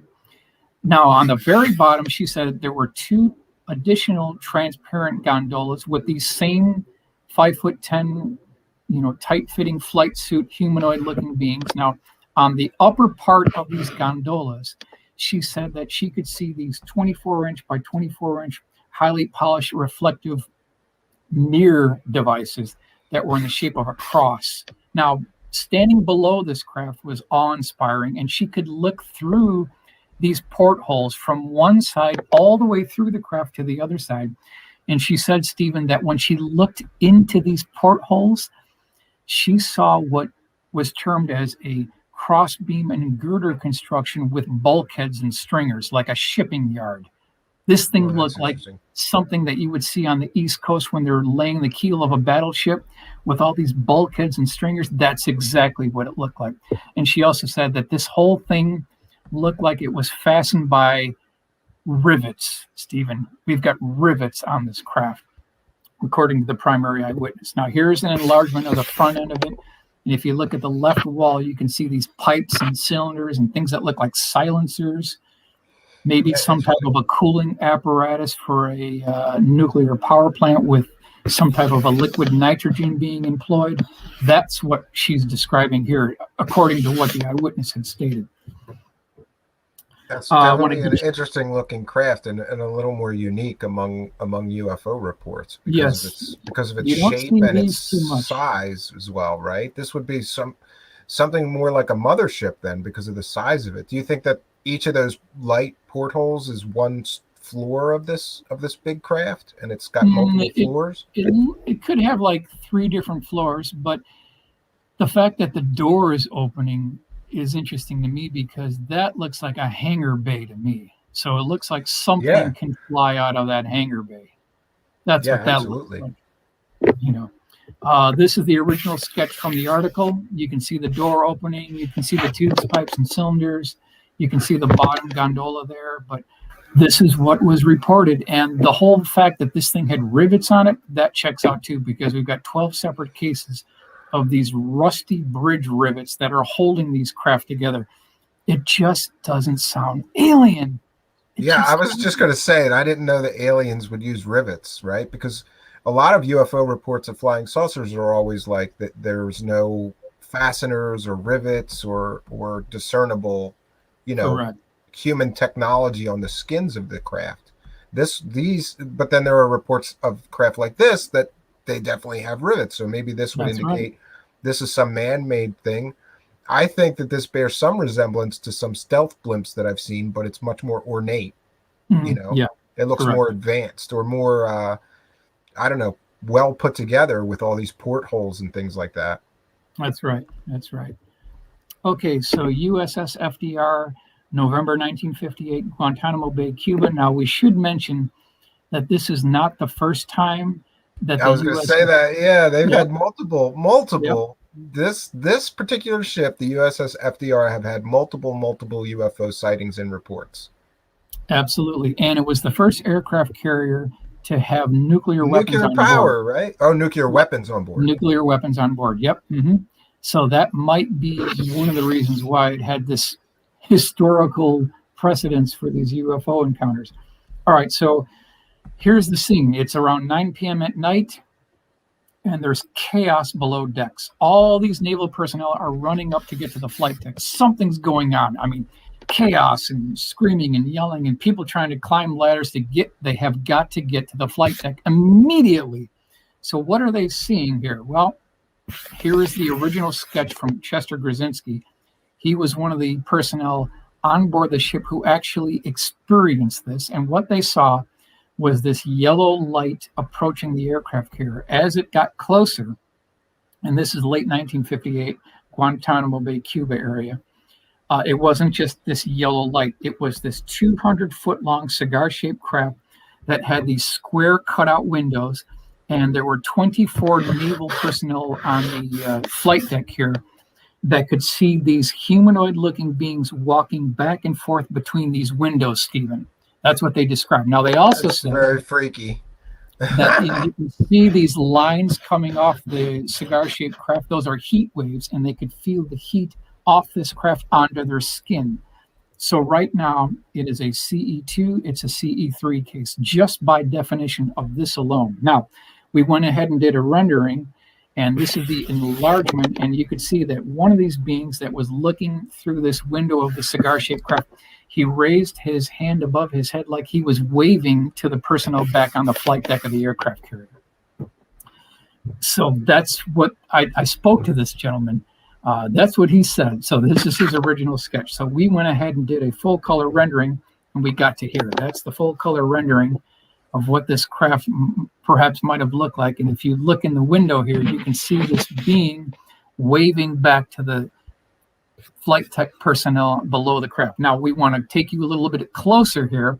So we'll zoom in, and now you have an enlargement of what may actually have happened on the U.S. And believe it or not, there is multiple. I have read multiple reports of beings in craft waving at people, which is kind of crazy if you think about it, right? It is. Maybe they're friendly, right? And this case is interesting to me because it does bear some resemblance, though it's much larger than the Tic Tac, that people are seeing in these Navy footage. Maybe it's just a larger version of the same technology. That's very possible. But 25 eyewitnesses, that lends more credibility. Now, let's move on. May 26, 1979, Calusa, California. The primary eyewitness was in the house. It was 11:30 p.m. at night. He was watching TV late at night. All of a sudden, Stephen, the TV conks out. Concurrently, when the television shut off, the air conditioning conked out as well. Two things going on at the same time. He gets off the couch. He was still in his shorts at the time. He went over to the back of the house where the circuit breaker is, and there was nothing wrong with the circuit breaker, so that seemed okay. But he immediately noticed that the hair on his arms and the hair on his chest and the hair on his head not only stood straight up, but started crackling too. When he looked up, Stephen, he saw this 140-foot diameter dish-shaped craft, and we'll go to the top here. The top dome looked like a lemon squeezer, a lemon juicer with these ribs on it. That's what that looked like. Now, on the bottom of it, it had these conduit pipes that were tapered back to these frayed edges. So there were 3 on either side for a total of 6. On each side of this craft, there were these 2 prong devices that were coming down. And then when he looked off to the left, he could see a very similar shaped craft, identical to this one, but half the size. And it was pulling power off the 500,000 volt power lines, causing them to become cherry red. So that's a CE2 case right there. At this point, these conduit pipes retracted into the bottom of the craft. The second that happened, the prongs retracted 90% of the way into the craft. And then there was a door that popped open on the right and left-hand side. And this gooseneck light popped out, shining a light down to the barn and the house directly below. So that's kind of like the first scene. At this point, this is what the craft looked like. That's the technical engineering drawing. You can see the rib section of the dome. Looks just like a juice squeezer. You can't make this stuff up. Yeah, that really does. I have a lemon squeezer here at the cabin, believe it or not. So, because we don't have a lot of power things here, everything we have is like hand. Yeah, that's exactly looks like a lemon squeezer to me. That's interesting. Or orange juicer, there you whatever. Go. Orange juicer.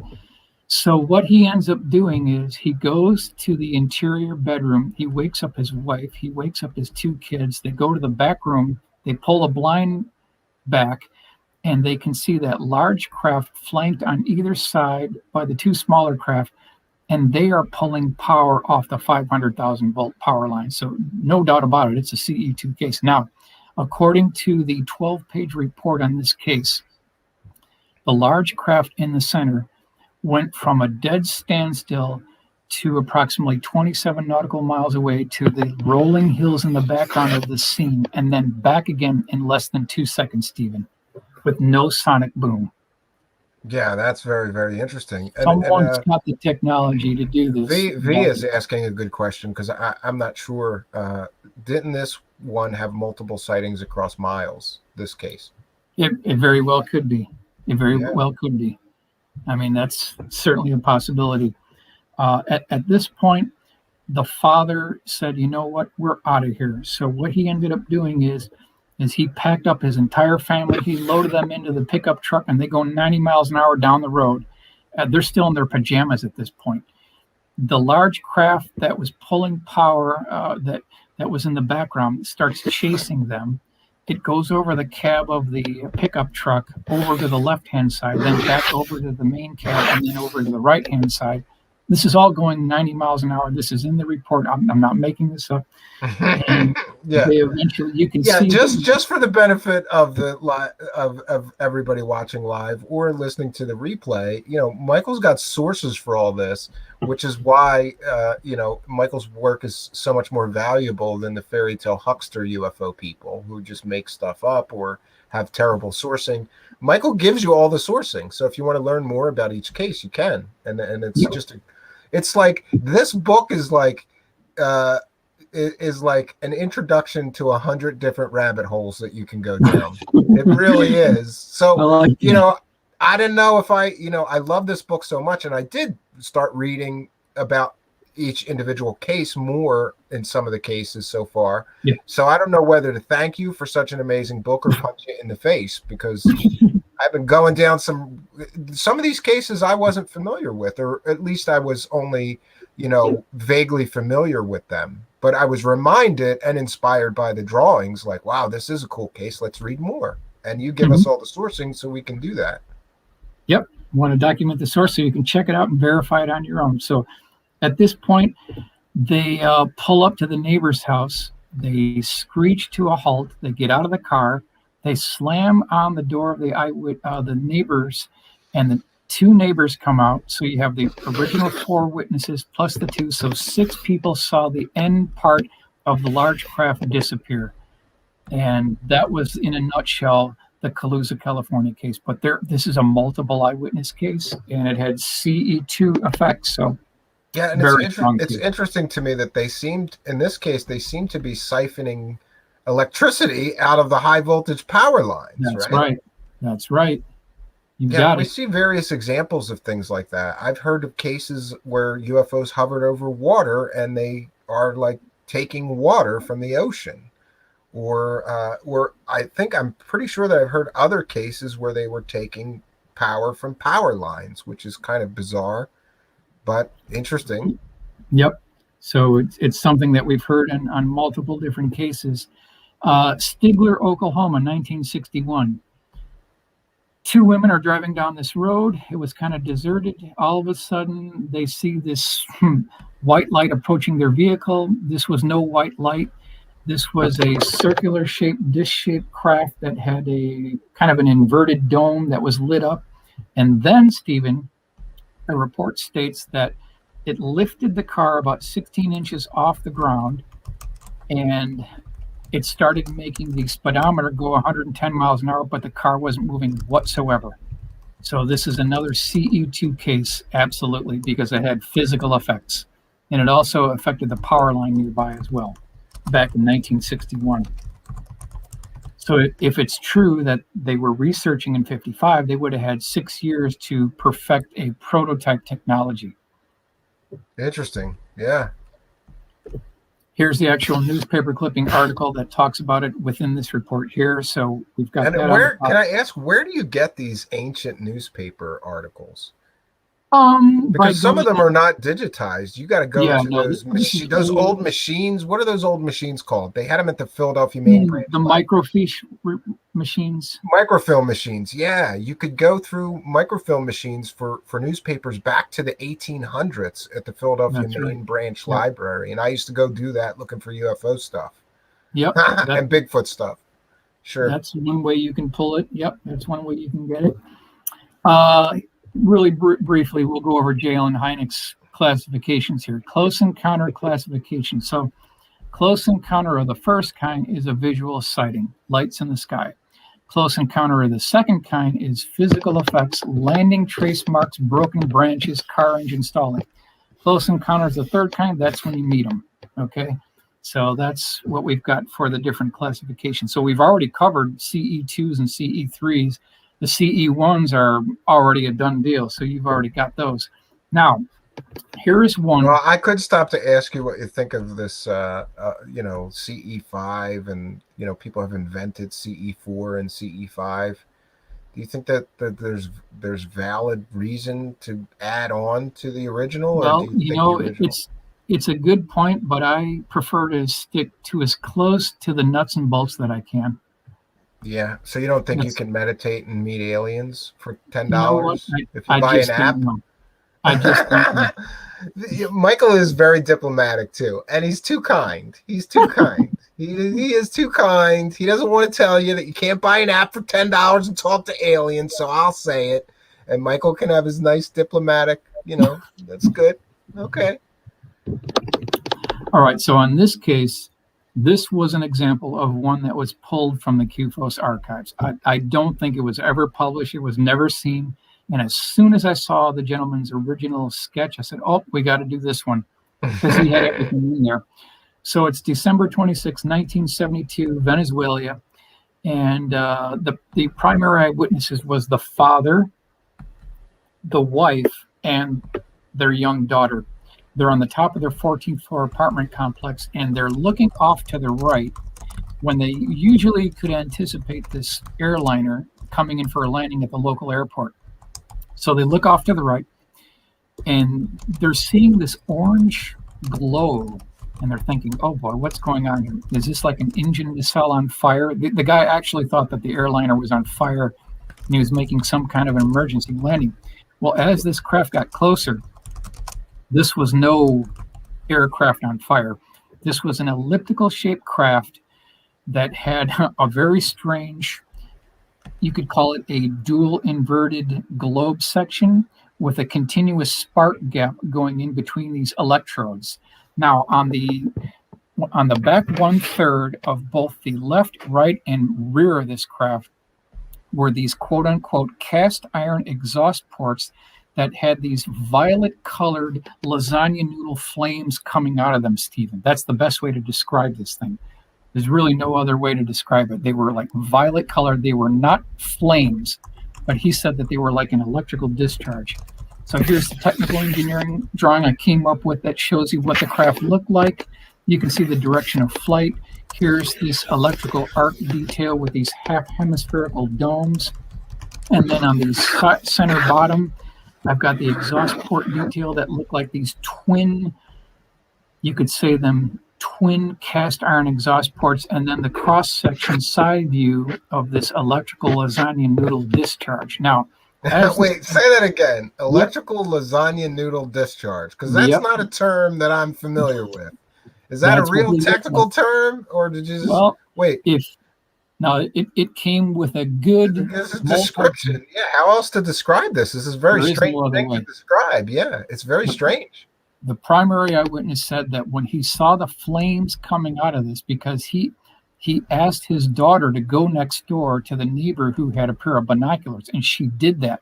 She came back within time of him being able to see that. Now, this thing passed about 300 feet away from the top floor of their apartment complex, so he got a real good close-up view of this thing through the binoculars, and he said that the flame coming out of these ports did not look like a campfire flame.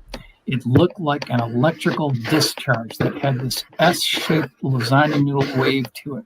That's how it was described. There was another craft identical to this one that passed like a few minutes later. So there were two of these things that went by. So here's the enlargement of these two opposing half hemispherical domes with this electrode. Now there was this continuous blue colored corona discharge going between these two. And then here is the enlargement of these lasagna noodle, you could call them electrical discharges coming out of these ports. Very unusual craft. I tend to believe this eyewitness. I really do, because this one is very unique. That struck me when I was reading through this. I go, I've read thousands of reports of different craft, and I've never come across a configuration like this. And I noticed that you tend to be like focused on configurations of craft and how you can compare them, like you just did earlier. You said, these pipes and this patchwork of machinery that's seen on some TR-3B sightings and seen on this case and seen on this case. This one is pretty unique as far as a configuration of an aircraft go. It's very unique. Yeah, it's very unique. It's certainly now. Considering the talk of the electrical arcing, would you consider that this is most likely electrically based propulsion system? I do believe it's a man-made craft. I do believe it, and I'm not the only one. I'm not the only one. Okay, so we'll move on to May 16th, 1967, Falcon Lake, Canada. This is the famous Falcon Lake case. Everybody knows about it. 40 feet in diameter. So the primary eyewitness was Stephen Mikulik. He was a rock hound. He liked to look for minerals. And so what he was wearing when all this was going on was like very thick jeans. He had kind of a thick shirt on. He was wearing gloves, thick gloves, and then he had welder's goggle on as well because he didn't want to get anything chipped in his eye or anything. So as the report had talked about, there were two of these craft that were hovering near his location. One took off. The other one landed about 300 yards from where he was. So he walked over to the craft. That's what we see here. Kind of had this polished exterior. And there was an entry hatch that opened up. And not too far to the entry hatch, if you look off to the left, there was this exhaust port, smaller than the entry hatch. But Stephen, it had these perfectly drilled holes that were, you could say that it was a 2-inch pitch. So between each hole, there was a 2-inch gap, perfectly drilled, like someone took a CNC and did this. So he walks over to this thing where this door opened up. he could hear this language that he couldn't decipher when he was looking in this. He could hear this. To this day, they never. Now he passed away a couple of years ago, but he could never decipher the language that these quote unquote inhabitants were talking in.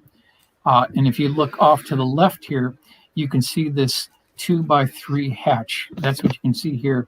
And then the 6-inch by 8-inch vent exhaust is off to the left of that. That's the sight picture here. So he's looking in here, and then we've done an enlargement so you can see what it looked like as he was looking inside the craft. At this point, the craft lifts up and starts rotating counterclockwise, and that exhaust port with the hole pitch in it lined up with his chest, and there was some kind of a discharge. It ended up burning his clothes, and the hole pitch of the exhaust port matched up exactly with the burn marks on his chest, which I'm sure everyone is familiar with. It actually and this case has always been interesting to me because anytime there's physical effects, that's proof that it wasn't like hallucinated or imagined. There's actual physical burns. That's right. Caught his shirt on fire. He started throwing up. He had to basically crawl back to his home location. He was disoriented. He had medical effects his entire life, continuing dots on his chest that occurred multiple times. Here's the enlargement here. He wrote a book about his whole encounter. Here's some of the original sketch artwork that went with you can see his welder's goggles on. He's got a whole face covering. And then this drawing shows you what the marks on his chest actually look like. There was some debris found at the site as well. And then what I also want to do, and this comes from Antonio Huneas. This is the official Falcon Lake landing site photo from the Royal Canadian Mounted Police. I don't think a lot of people have seen this before. If you look closely, Stephen, you can see the circular outline of where the craft actually landed. Yeah. So it's definitely a CE3 case. Yeah, and those to me have a lot more value for some reason. I don't know. There's something about you can see the physical effects of the craft landing. You can see the burns on this gentleman, or right. Some people even experience scars when they have this Right. sort of thing that lasts, for a very, very long time. One of the things about this case that was interesting to me is the guy was so close, he could have just walked right into this thing. And I don't know that if this was me, I would have walked inside. But considering he got burned getting that close to it, I guess that scared him off maybe from walking inside. Well, it's a split decision, right? You have no idea what you're getting into. Or if you're gonna be abducted or something and never come back, right? I don't think it was like a defensive thing that happened. I think it was just at the wrong place at the wrong time. He wouldn't have got burned if he was about 10 degrees to the other side, so he would have been fine.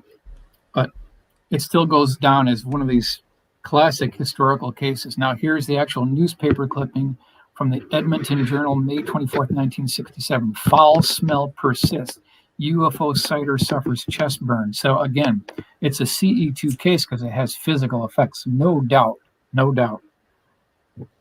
Yeah, very, very interesting. And I'm sure, something like this would be hard to hoax unless you wanted to burn yourself. I just don't see somebody mutilating themselves to sell a UFO story. Except for being in the local paper, this guy didn't really profit from the story. No, I don't think he profited, and he had medical problems his whole life, and these dots were reoccurring on his chest for his entire life. Difficult to hoax that, Yeah. Great case. All right, we'll do a couple more here. October 9th, 1972, Long Island, New York. This is kind of like near the Smithtown area. Primary eyewitness was actually two. So the husband was driving the car, and the wife was more bold. She got out of the passenger side and went on to oncoming traffic into the other lane. What they reported saying, I call this the flying iron. It was this black iron craft. It had these rectangular, elongated white lights on the bottom. There was a red light on the left-hand side. There was a green light on the right-hand side. But then The wife, who saw it clearer than the husband, because he was kind of had the window rolled down, he was looking out from inside the car. The wife said that she could see two poles on the back of this craft, and at the top of the pole, there was a wire connecting each pole as this thing is flying by, basically almost completely silent. So I asked the question, does this really look like an alien spacecraft? Does this really look, is someone trying to sell us a bill of goods here?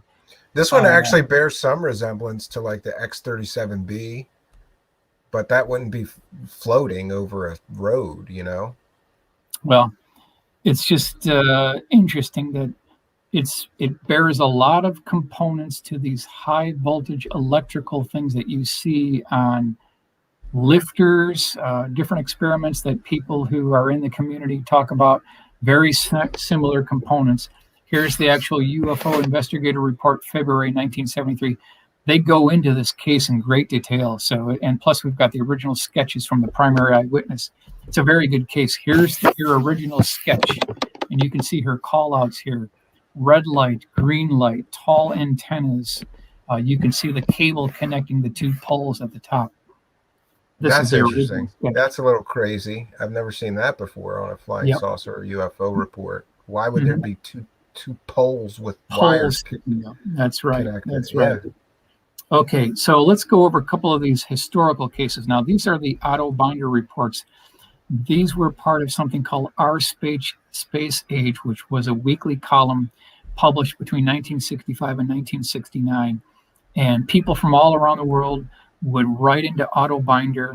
He would have a very good artist draw these cases, and then they would publish them. So I just want to go over a couple of these here. October 12th, 1796, on Columbus Day, over 170 years ago, Canadian observers reported an astonishing fleet of airships, UFOs, with portholes and visible occupants sailing over the Bay of Fundy from the Pacific Stars and Stripes. This is back in 1796. People are seeing these craft. This is happening. Now, what we've done now is we've taken this original sketch and we've gone color with it. And so here's what we came up with here. This shows you what may have actually people were seeing. Could look like a fleet of Tic Tacs, right? I hate to keep mentioning that, but everybody talks about that Tic Tac case like it's something new. And I have found so many different examples of a craft shaped like that in different cases going back, not as far as you found, because you're a little crazier than me, Michael Schratt. You went back to what, 1796. 1796. Jeez. Yep. They're being reported 1796. July 1868, villagers in Campezo, Chile, were frightened by a giant armor-plated machine covered with steel scales whose twin searchlight eyes stabbed down brilliantly. This is back in 1868. This is long before the 1897 mystery airship wave, and they're still reporting these beaming lights coming down. All right, so here we've got the original drawing. Now we'll go to the color. That's the color. And you can see the scales on this craft. You can see the beaming light coming down. This is all before the Wright brothers. So this has been going on. This is not a new thing at all. Yeah, it reminds me of the legend of the Thunderbirds as well. Yep, that's right. The Native American legend of the Thunderbirds were that they were huge flying birds, and some people believe that what they were actually seeing was physical craft and not huge birds. Mm-hmm. Mm-hmm. Well, you never know, right? Who knows? But it doesn't look like it's something that's not it's not rare. It's been seen before. Oh no, somebody in the live chat is mentioning, because people keep asking me to do slides. Bernard says, great presentation tonight, setting the bar high for Steven's next slideshow. Yeah, I will not be doing anywhere near as good a presentation. I'm just warning you all. So, we're starting at the top with the very best slides and presentation possible, and it's only going to get worse from here. I'm just warning everybody. Can't do better than this, I don't think. So, yeah. All right, this was one that also came from QFOS archives, September 4th, 1967, Greece, 25 feet in diameter. Now, the two eyewitnesses were brothers. They were on the top floor of their apartment complex. They were setting up stereo equipment when one said to the other one, what is this? And this 25-foot diameter dish-shaped craft hovered, and I kid you not, 10 feet above their heads. It was 10 feet above their heads, just hovering there. And this is how they described it. Quote, gliding on an oil pathway in the sky. That's how they described it. This thing was not flying. These craft do not fly using the principles of the Bernoulli theory that we know about aerodynamic flight. That's not how these things fly whatsoever. We're talking about a different technology here. They don't need forward flight to hover. That's what he's describing here. Just they apparently don't need downward thrust, because people have been right under these things. They would feel thrust. That's and in right. most of these cases of these silent flying saucer type craft, people don't, people have been 20 feet. It's been 20 feet above them. They don't feel like the thing blowing downward thrust like a helicopter or a VTOL jet would be doing. That's exactly correct. Now, here is his original drawing. He did a beautiful job on the drawing. When you see something like this, folks, you can pretty much bank on it. I mean, they're not going to write a 12-page report with a flight path and a technical engineering drawing that gets down to the minutest detail. This is a reliable report. The guy did a great job on it, just a great job. My drawing isn't even close to his, but he did a really good job. Now, let's move on to Father Gill. This is a great one. This is June 26, 1959. This is a great case. All right, so we've got multiple eyewitnesses, at least 25 of the local people in conjunction with Father Gill, who saw what they described as a 35-foot diameter double wedding cake. So the bottom layer is 35 feet in diameter. The upper layer is 20 feet in diameter. And they could see what looked like 4 human-looking beings. They were not alien-looking. They looked like human beings. There were 4 of them. There were 2 forward on the outer lip of the upper part of the craft itself. The other 2 were further back toward the center. They were a little bit more obscure. But they said, quote, it looked like they were setting up equipment, end quote. Okay, so I thought that was interesting. Yeah, why would they be on the deck of a flying saucer setting up equipment? That's odd. Yeah, and, interestingly, I grew up Catholic, Michael, and if you ask a lot of Catholic priests about UFOs, they'll tell you they're demons, trickster spirits, and things like that. I've heard that too. I thought this case was interesting because it involved a Catholic priest. Now, what happened next, though, is interesting because Father Gill, he waved his hand above his head and waved at the beings on the craft, and they waved back. That's what this case is actually called. They call it the they waved back case. That's what this is actually called. Yeah, so here we see another example of aliens waving at people. That's right. That's right. So there was we don't know that they're aliens. They said that they were described as human. They were described as looking like human men. Correct. And there was a light bluish white colored beaming spotlight that came off at a 45-degree angle. And we'll go ahead and do an enlargement here. You can see the enlargement and then the beam waving back. But what's interesting about this is, number one, the amount of eyewitnesses that saw it. And number two, a couple of years ago when I spoke to Paul Hynek, he said, you know what, Mike? Father Gill came to our house in Evanston for dinner one night, somewhere around 1974. So it was Father Gill, Jalen Hynek, and his son Paul Hynek are at dinner engagement. And he said that Father Gill laid out the entire case, and he wasn't seeking fame or fortune. He just laid it out. And when I heard that from Paul, I said, "Oh boy, this is a real case." Yeah. Who was just talking about? I don't know. Somebody is asking is critical thinking being applied here. Michael is using historical sources to create these illustrations and description of what people saw. So I'm not sure, what that comment is about, but just wanted to acknowledge it, Well, I mean, look at the pattern recognition that we're seeing here. Okay, we've talked about tubes, pipes, and cylinders. That's being seen on multiple cases. We're looking at prongs and protrusions that we're seeing on multiple cases. We're seeing these beings with the tight-fitting flight suits. We're looking at people that waving back. This light motif, that keeps popping up again. And so this pattern recognition keeps on popping up on these different cases, different times, different locations. It's something that we should consider for sure. Just a few more here. Chicago O'Hare, April, May 2001. I spoke to the original eyewitness who saw Now, in this view, it looks more like a cigar-shaped craft. The actual craft was circular, and there were about 6 eyewitnesses that saw this. This is at the Ozark hangar at O'Hare Airport. It was early in the morning. It had rained the night before, so the tarmac was wet, and this circular-shaped craft comes flying by, and he said that it had 12 of these elongated, rectangular, round-edged lights on either side. He said it had a transparent bubble canopy. There was a circular port on top. But then he said, Stephen, that on the bottom of this thing, there was prongs or protrusions sticking out. And then above that, there were these octopus tentacles that were moving around like it was alive. And at Yeah, the end of I like this part of the. yep, This is at the great end of because that's each another tentacle, unique thing. I've not heard about yep, this kind of thing before. I'm sorry. Go ahead. nope, that's fine. There was a highly polished chrome ball that was about 12 inches in diameter at the end of this tentacle. That's something that we've seen before too.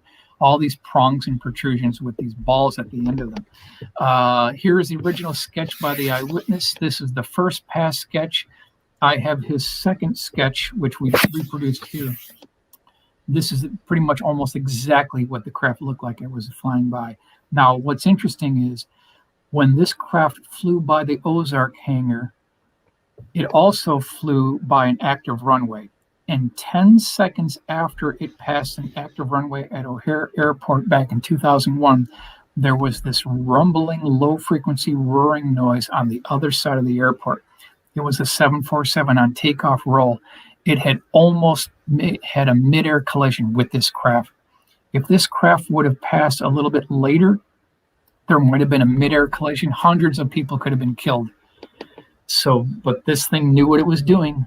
It flew on by, and they got a good look at this thing, and multiple eyewitnesses. I just want to mention that Sixth Sense is commenting that there does. I'm curious of the sources. Google is failing bad. Very little, if any, information on these cases. The book is literally called Dark Files, like, little known cases. So Michael has copies of this archive that he's taking a lot of this information from that is not mostly publicly available information. So, that may explain why you're not finding very much on Google. These are literally the book is called Little Known Cases, right? So that's right. That was the whole point of the whole thing, is to resurrect these historical cases that are very obscure. That was the whole bottom line of the book. Yeah, a pictorial history of lost, forgotten, and obscure UFO encounters. This is one of the reasons why I enjoyed this book so much, Sixth Sense, because I hadn't heard these stories 100 other places. How many times can you hear Roswell or Rendlesham Forest? It just gets old after a while. The reason I enjoyed this book so much is because it is obscure cases that are little known, and there's not much publicly available information. But this archive that Michael has full access to, has a treasure trove of little known UFO information. And so I, for one, applaud him for bringing this stuff out. And this book is sure to be cited as sources for decades to come because of all the information. It's very data rich, but it's also very enjoyable because of all of these illustrations, all of these full color depictions. I highly recommend the book. Thank you. That's great. And Michael's he's not getting rich selling an ebook, friends. Yeah, I do it for free. What did you put into this book? A year of spare time? It's together, all this together, 30 years. We haven't even yeah. And what do you sell? What does the ebook sell for? Like I think it's $7.99. It's $8, friends. Yeah, I do it for free. I do it for free because it's a crusade. It belongs to everyone. It belongs to everyone. Can you explain a little bit about what is it called? The CUFOS collection? Yeah, the Center for UFO Studies. That used to be near downtown Chicago, but is now under the jurisdiction of David Marler in Albuquerque, New Mexico. He's got the original 18 file drawers that make up thousands of cases. They basically had the world's largest private collection of UFO cases in the United States, period. But at this point, with that collection plus David Marler's original collection, he now has all of the He's got the largest private collection, period, in the United States. There's no Even one that bigger than yours? Even bigger than yours? I would say bigger than mine, because he's got the Wow. original file drawers that these Yeah, and things were put for in. those that don't know, like I just want to mention that there seems to be this multitude of what I call right click researchers, which Oh, that's means a good term. yeah, Wow. if there is so many people that if they can't find it on the internet, they're not going to be able to do anything with it, you know. Mhm. And Right. conversely, there was people, and I would count like Stanton Friedman and Grant Cameron and you, Michael Schratt, an alien scientist, and a few other people that I'm aware of that will literally get on a plane and go to Chicago because there's a UFO archive out there that will let me dig into it. Yep. And Oh, yeah. this is the good stuff, friends. This is the good stuff. The stuff you cannot find on the internet so easily. So Right. yeah, kudos to people like Michael Schratt and others who actually will get on a plane or get in a car and drive 8 hours someplace to go and get this information and translate it and bring it to the public. What a great job you did on this. Thanks a lot. Anything for the research? Anything for the research? And I think we'll go ahead and do this one here. So this is my favorite Project Blue Book case. I just love this case. I love this case. All right, March 23rd, 1966, Temple, Oklahoma, about 5:06 in the morning. The primary eyewitness is a man by the name of Eddie Laxon. Now, he is an electrical engineer instructor at Shepherd Air Force Base. He's driving to work in the morning, and all of a sudden, Stephen, he encounters something that's blocking the road. It's like landing right in front of the road. It's blocking his car. And what he gets out of the car, he kind of walks toward the front of the vehicle. And how he described this thing is he said that this thing looked like a bowling pin. It also looked like a fish or a perch. Now it was about 75 feet in length. It was 8 feet tall. It had a bubble transparent canopy that looked like it was taken from a World War II B-26. Just after that, there were two high intensity beaming spotlights going toward the front end of the craft and then also beaming toward the bottom. The whole thing was propped up on what they looked like these quote unquote lunar landing gear legs. Now, after the forward lunar landing gear legs, there was an air stair door with a cutout leading in toward the interior of the craft. And there was I can only describe it as he described it. He said that there was a man, not an alien, a man. He was wearing two-piece military green fatigues. He had a baseball cap with the bill turned up. He was shining a flashlight toward the bottom of the craft like he was inspecting something. Like he's trying to fix it, right? He's Yeah, trying to fix this is or look at bizarre something. because the craft, if you just look at the craft, that looks like an alien spacecraft, right? But then the guy outside of it is in military fatigues and looks completely and totally human, which of Not course would indicate not entirely, right? well. What I'm saying here is, not only did he look human, Eddie Laxton in the original report said that if he could see that guy later that afternoon downtown, he'd recognize him. That's how close he got to this guy. Now, if you look on the top of this craft, it has this spire or stinger that goes back to and terminates into it's about an 8-inch diameter ball at the end of it. That's the fourth time we've heard this now. This is the fourth time we've heard of these prongs with these balls at the end of them. Now, after the air stair door cutout entryway, there was another one of these 3.5 foot diameter clear transparent bubble portholes that was divided into 4 equal pie segments. Just after that, Stephen, were the letters written in black lettering, TL4768, written on the side of the craft. Okay, now as we go further toward the very back of this craft, it had flight controls that are just too small to be effective for this size of a craft. So I don't think they were actually flight controls. Now, when I move forward here, here is Eddie Laxton's original sketch. And if you look at it, number one, it's very rough, okay? Very rough. Sure. Number two, if you look at the dimensions, the top dimension for the overall length says 75 feet, okay? And if you look at the very right-hand side of the drawing, it says 8 feet. So if that represents 8 feet and you project that dimension up to the top, then this thing is way out of scale. 75 feet should be way off to the left. That means the entire craft has to be stretched to the left to make it come into scale. So I spent 12 hours a day, like an entire day going over this drawing, trying to fix all the areas, clear it up. And this is what I came up with. Here's the final rendering of what the craft that looks more scale, right? Yep, this is more to scale, And again, here we come back to Michael's incredible attention to details. He wanted. I know how. Look, I'm the same way, Michael. It bothered him that this drawing was not to scale, so he said, "I'm going to take 12 hours. Whatever I have to do, I'll do some math, and we'll get this thing to scale and get a more accurate representation of it." Great job. Thank you. Now, here's another thing that points to a man-made origin of this craft. Eddie Laxton said that he could see on the upper arm of this quote unquote man wearing the 2-piece military green fatigues, and I've got the enlargement here. Enlarged view of military rank type symbols seen on sleeve of person near craft as identified by Eddie Laxton. So it had these ranking chevrons or military like sergeant bars, right? Yeah, that's right. Now, what happened next is very interesting. When this quote unquote man, who was wearing this baseball cap and a flashlight, when he saw that he was being seen by Eddie Laxton, boy, did he hustle up that ladder. Climbed up the ladder. Yep. He closed. Like, oh shit! Somebody's watching me, right? Yeah. Right. That's exactly right.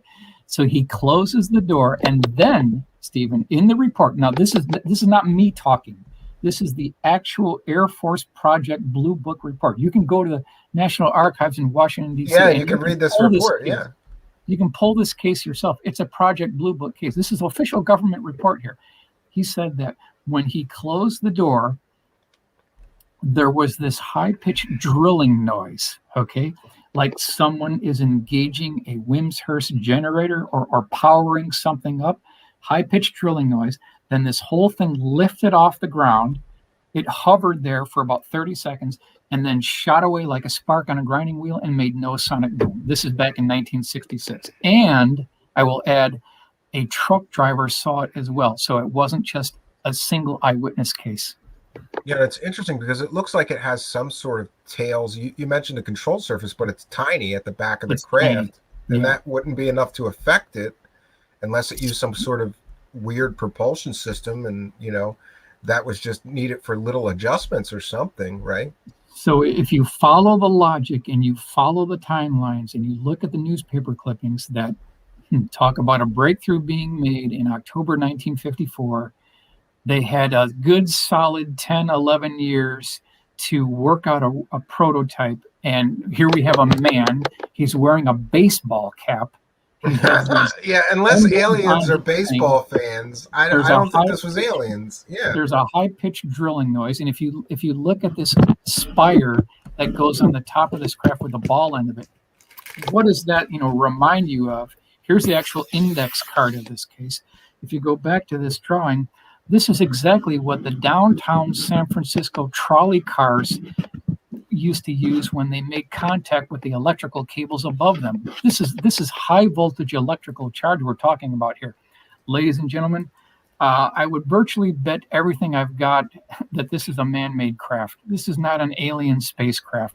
We just have to call it like we see it. Not unless aliens have baseball caps and military fatigues with sergeant bars on them like we do, right? That's right. Yeah, this is really strange. Yeah. Here's the Daily Oklahoma, March 1st, 1971. This is a picture of Eddie Laxton himself. Object sighting now rude. So what does that mean? It means that he regretted even talking about it, which actually adds credibility to the case because he was being ridiculed for even speaking about this. So, and the truck driver saw it as well. So it's not just Eddie Laxton, but so there's multiple witnesses to the there were multiple eyewitnesses that saw it. Yep, it wasn't just him. That always is a convincer for me. One person seeing something is something, but when you have multiple witnesses reporting the same thing, that's corroboration. That's right. So anyway, Stephen, thank you so much for giving me the opportunity to be a part of your Are program. you kidding me? This has been one of my favorite shows I've ever done. And by the way, I want to thank you because this was the most well attended. We had over 85, I think, in the live chat. This has been the most well attended live stream I've ever done. So Oh, thank wow, you that's so great. much. Yeah, Yeah. no problem. Yeah. Excellent. And, listen, for those that don't know, I'm not sure, but I think that you've been sort of like not doing a lot of public appearances. I know you were on Alien Scientist recently, but before that, Mhm. you were kind of taking a break. And I want you to know how much everybody in the live chat has enjoyed this and how much people want to hear from you, Michael. So I hope you won't be a stranger here. I'll do anything but blow you if you come back and do this again. Okay? I gotta have you as a guest again. I'll do We can anything do but it. blow you. Anything We you can want. do it. All right, good. We can come Good. back and we'll do another segment. We got more to do, but yeah, there's We're plenty more done things sharing to the do. screen, right? We're done Yep, sharing the screen. that'll Okay, work. good. There we That'll work. go. Yeah, I want to thank you so much because you were one of the people that watching you taught me that government secrets don't have to remain secret. And I could go and look into things and in some cases force the truth out of them, whether through FOIA or through good research or talking to people that worked on different projects. So, yeah, thanks very much for inspiring me and so many others because you No do this problem. No amazing problem. work. No All problem. right. I'm going to throw you out of here and we're going to do Okay. a quick wrap up. Thanks so much, Michael. I hope that Thank you, you won't Stephen. be a stranger. I can't wait to do this again. We'll do it for sure. Yep. All right. You have a great night. All right, friends, there you have it. Boy, what a data rich. This has been an amazing show for us here. So I hope you will please do me a favor, really, especially in this case, because this one's so data rich. There is so many great stories here, so many great illustrations. And Jonaside, I might not have slides, but Michael Schratt's got amazing slides, and I brought him here to show you his slides, right? Great presentation. What an amazing researcher and author Michael Schratt is. So glad to get to finally speak to him in person and take you guys off on the journey with me. Listen, friends, you hear me say it all the time. I'm always happy when there's an audience. And tonight we had the biggest audience that we've ever had here. I can't tell you how happy I am that I could take you all on this journey. I talked to Michael a little bit off air, but said, no, let's talk on air and share it with my friends here at Truthseekers. So glad that I could do that. I want to thank the super chat donators for tonight, which is Rilo 704, Reemsey, and Brian McLeod. Thank you very much for your kindness, your generosity, and support. I want to remind everybody in audio land, please come and look for Truthseekers on YouTube. Just put Truthseekers, one word. Look for the weird guy with the sunglasses. That would be me. And come and join us in these great discussions that we have during the live chat. Until next time, friends. And listen, I am so happy. What a great audience. What a great show we had tonight. I want to once again thank our special guest, Michael Schratt. I hope he won't be a stranger. Until next time, friends, my name is Stephen Cambion. Good night, and God bless all of you.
Well, friends, I was going to stick around a bit because I thought that I would talk to Michael off air, but he had to bounce out.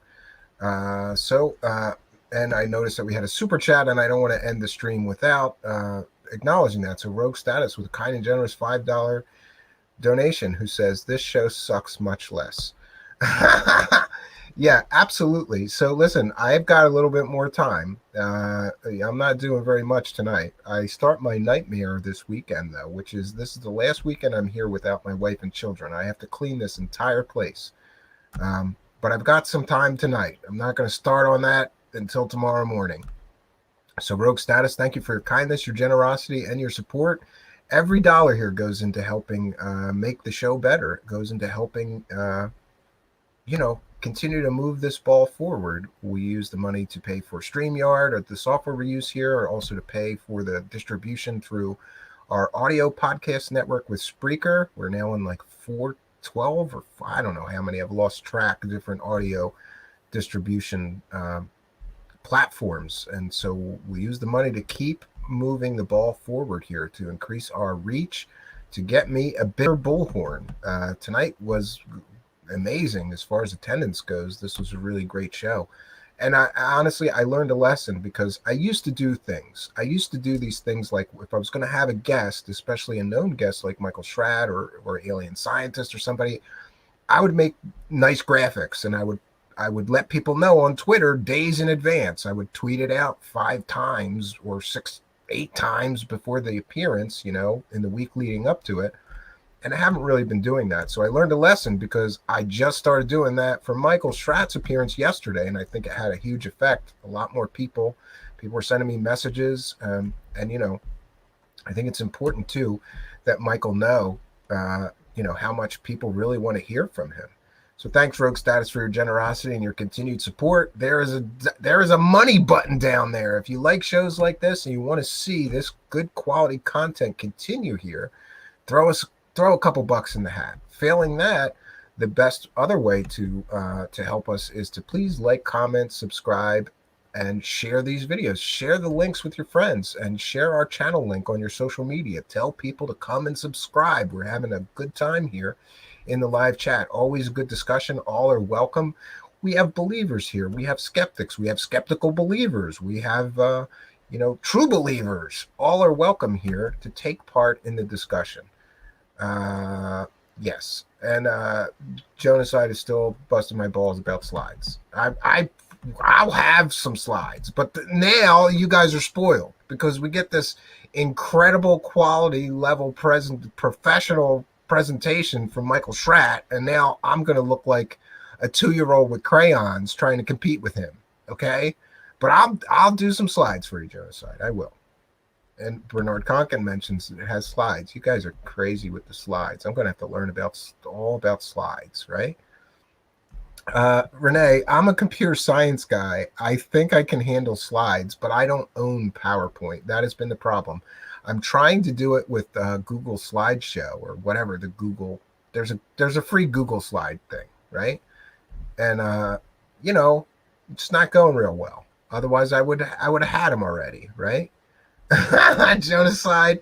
Oh man, with a kind and generous $2 donation, forcing me to forever make slides. Everyone loves slides. Genocide says that. And of course, every time Genocide makes a super chat donation, well, actually, I would do it even if he didn't. But now I'm going to be forced to hear about David Wilcock needs a mustache because he'd be much more believable and cooler looking with a mustache as well, right? Yeah.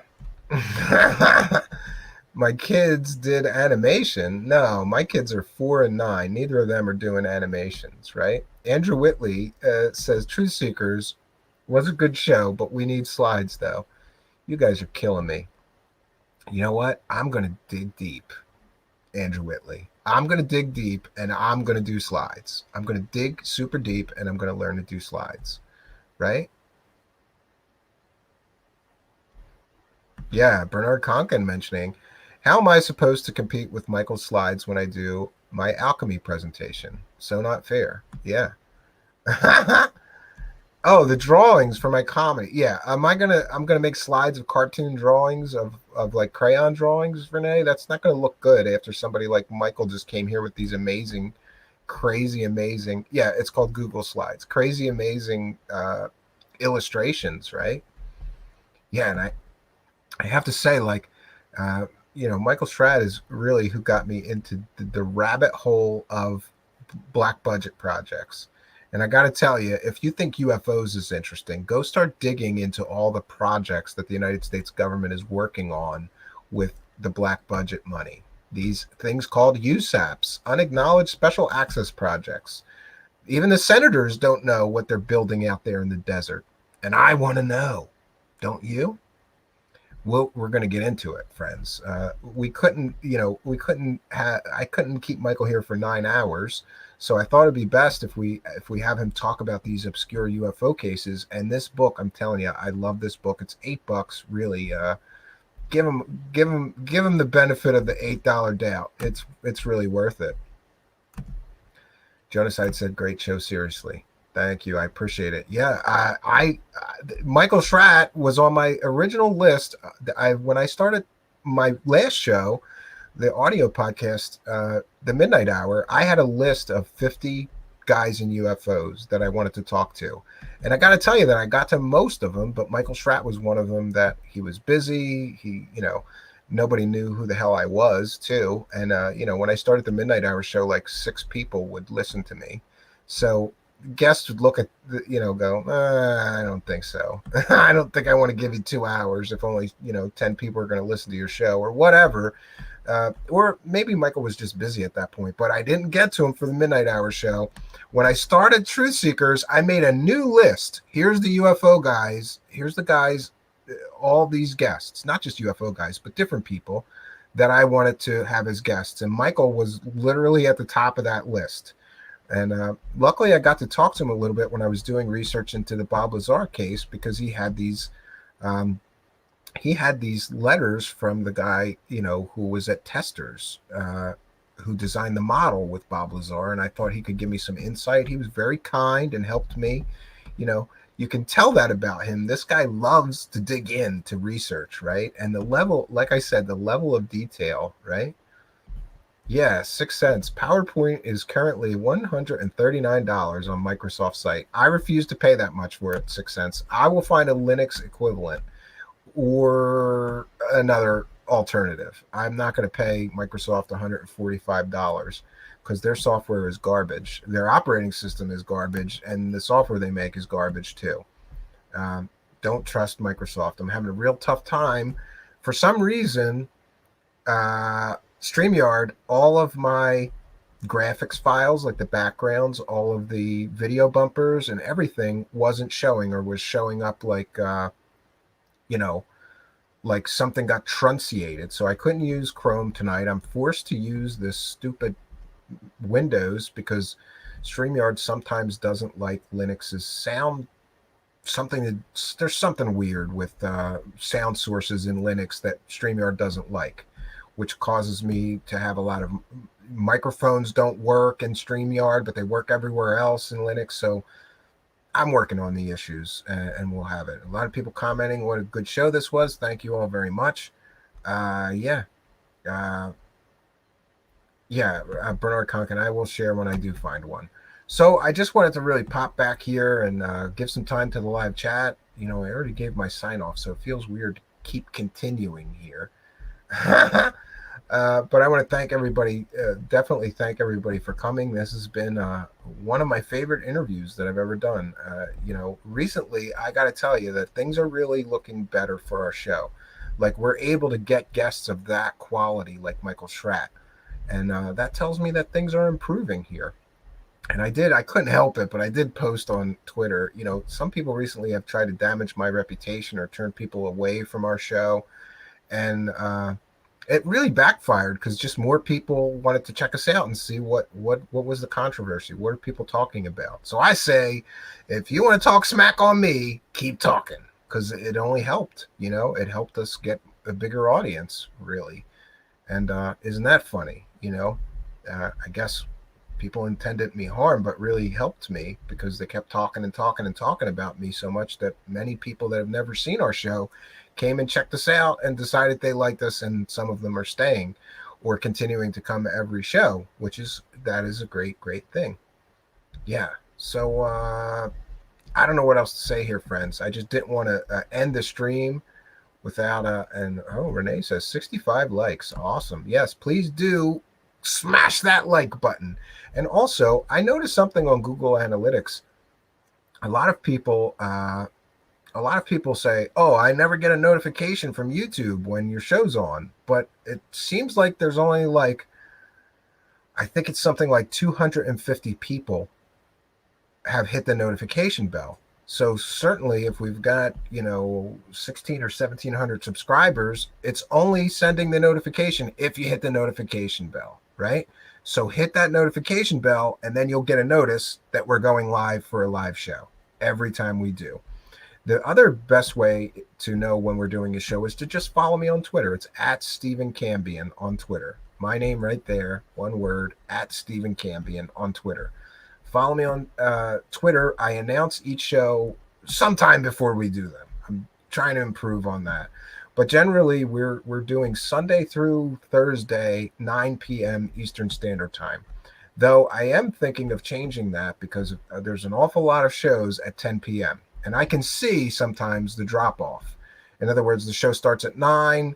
Takes a while for people to fill in the live chat. About 9:30, we reach the peak of our viewership. And then 10:01, it seems like a lot of people jump out to go to another show. So we may move the show to 8 p.m.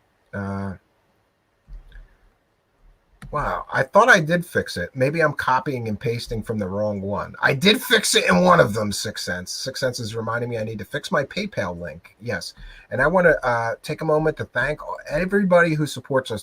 There's a few ways to support us. There's that money button in the live chat. That's a super chat, or you could buy a super sticker to support our show. We read every super chat and thank everyone for their kindness, their generosity, and their support.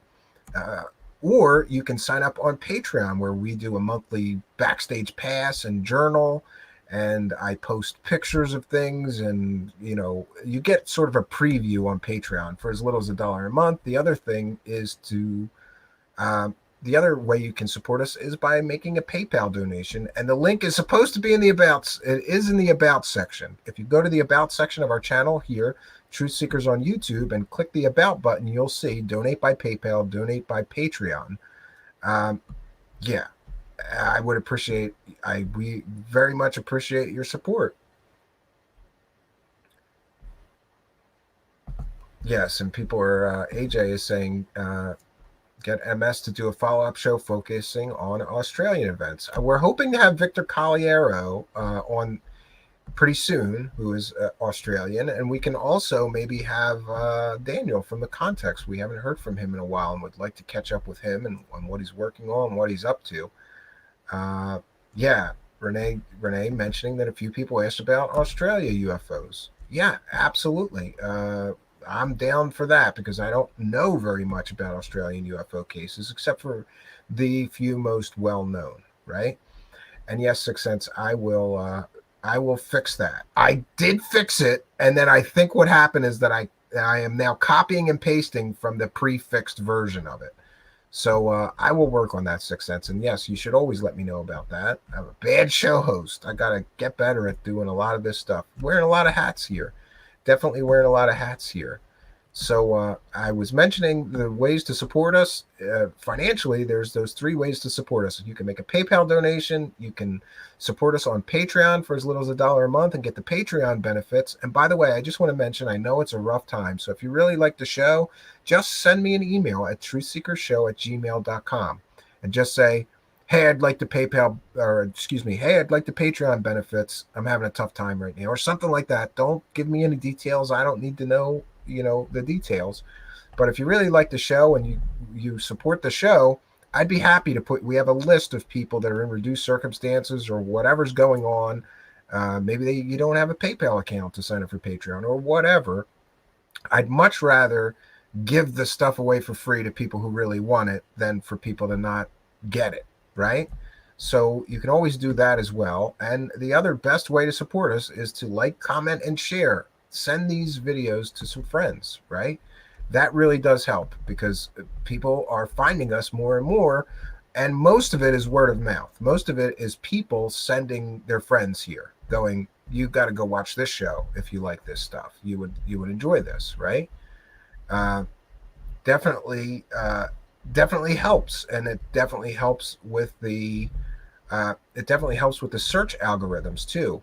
Engagement is king with YouTube. So, in other words, if you comment, it helps us. If you like, smash the like button, it helps us. If you hit the notification bell, it helps both of us because then you know when the show is, and then my audience is bigger because they know when there's a show, right? So those are the ways, right? It's not always about money. Sometimes, honestly, you can help me a lot more by posting these videos on your social media, right? By sharing with your friends, because then the show will grow. And, I'm not that concerned with the finances of the show right now. Mostly we have everything we need. We have a few bills every month that we have to pay for the software or for whatever, you know, uh, whatever it is that we need here. But most of the major equipment and everything has already been purchased. So really, we're just looking into what we can do with the funds to continue to grow the show. And we may be doing Facebook ads and a few other things to try to increase our viewership here.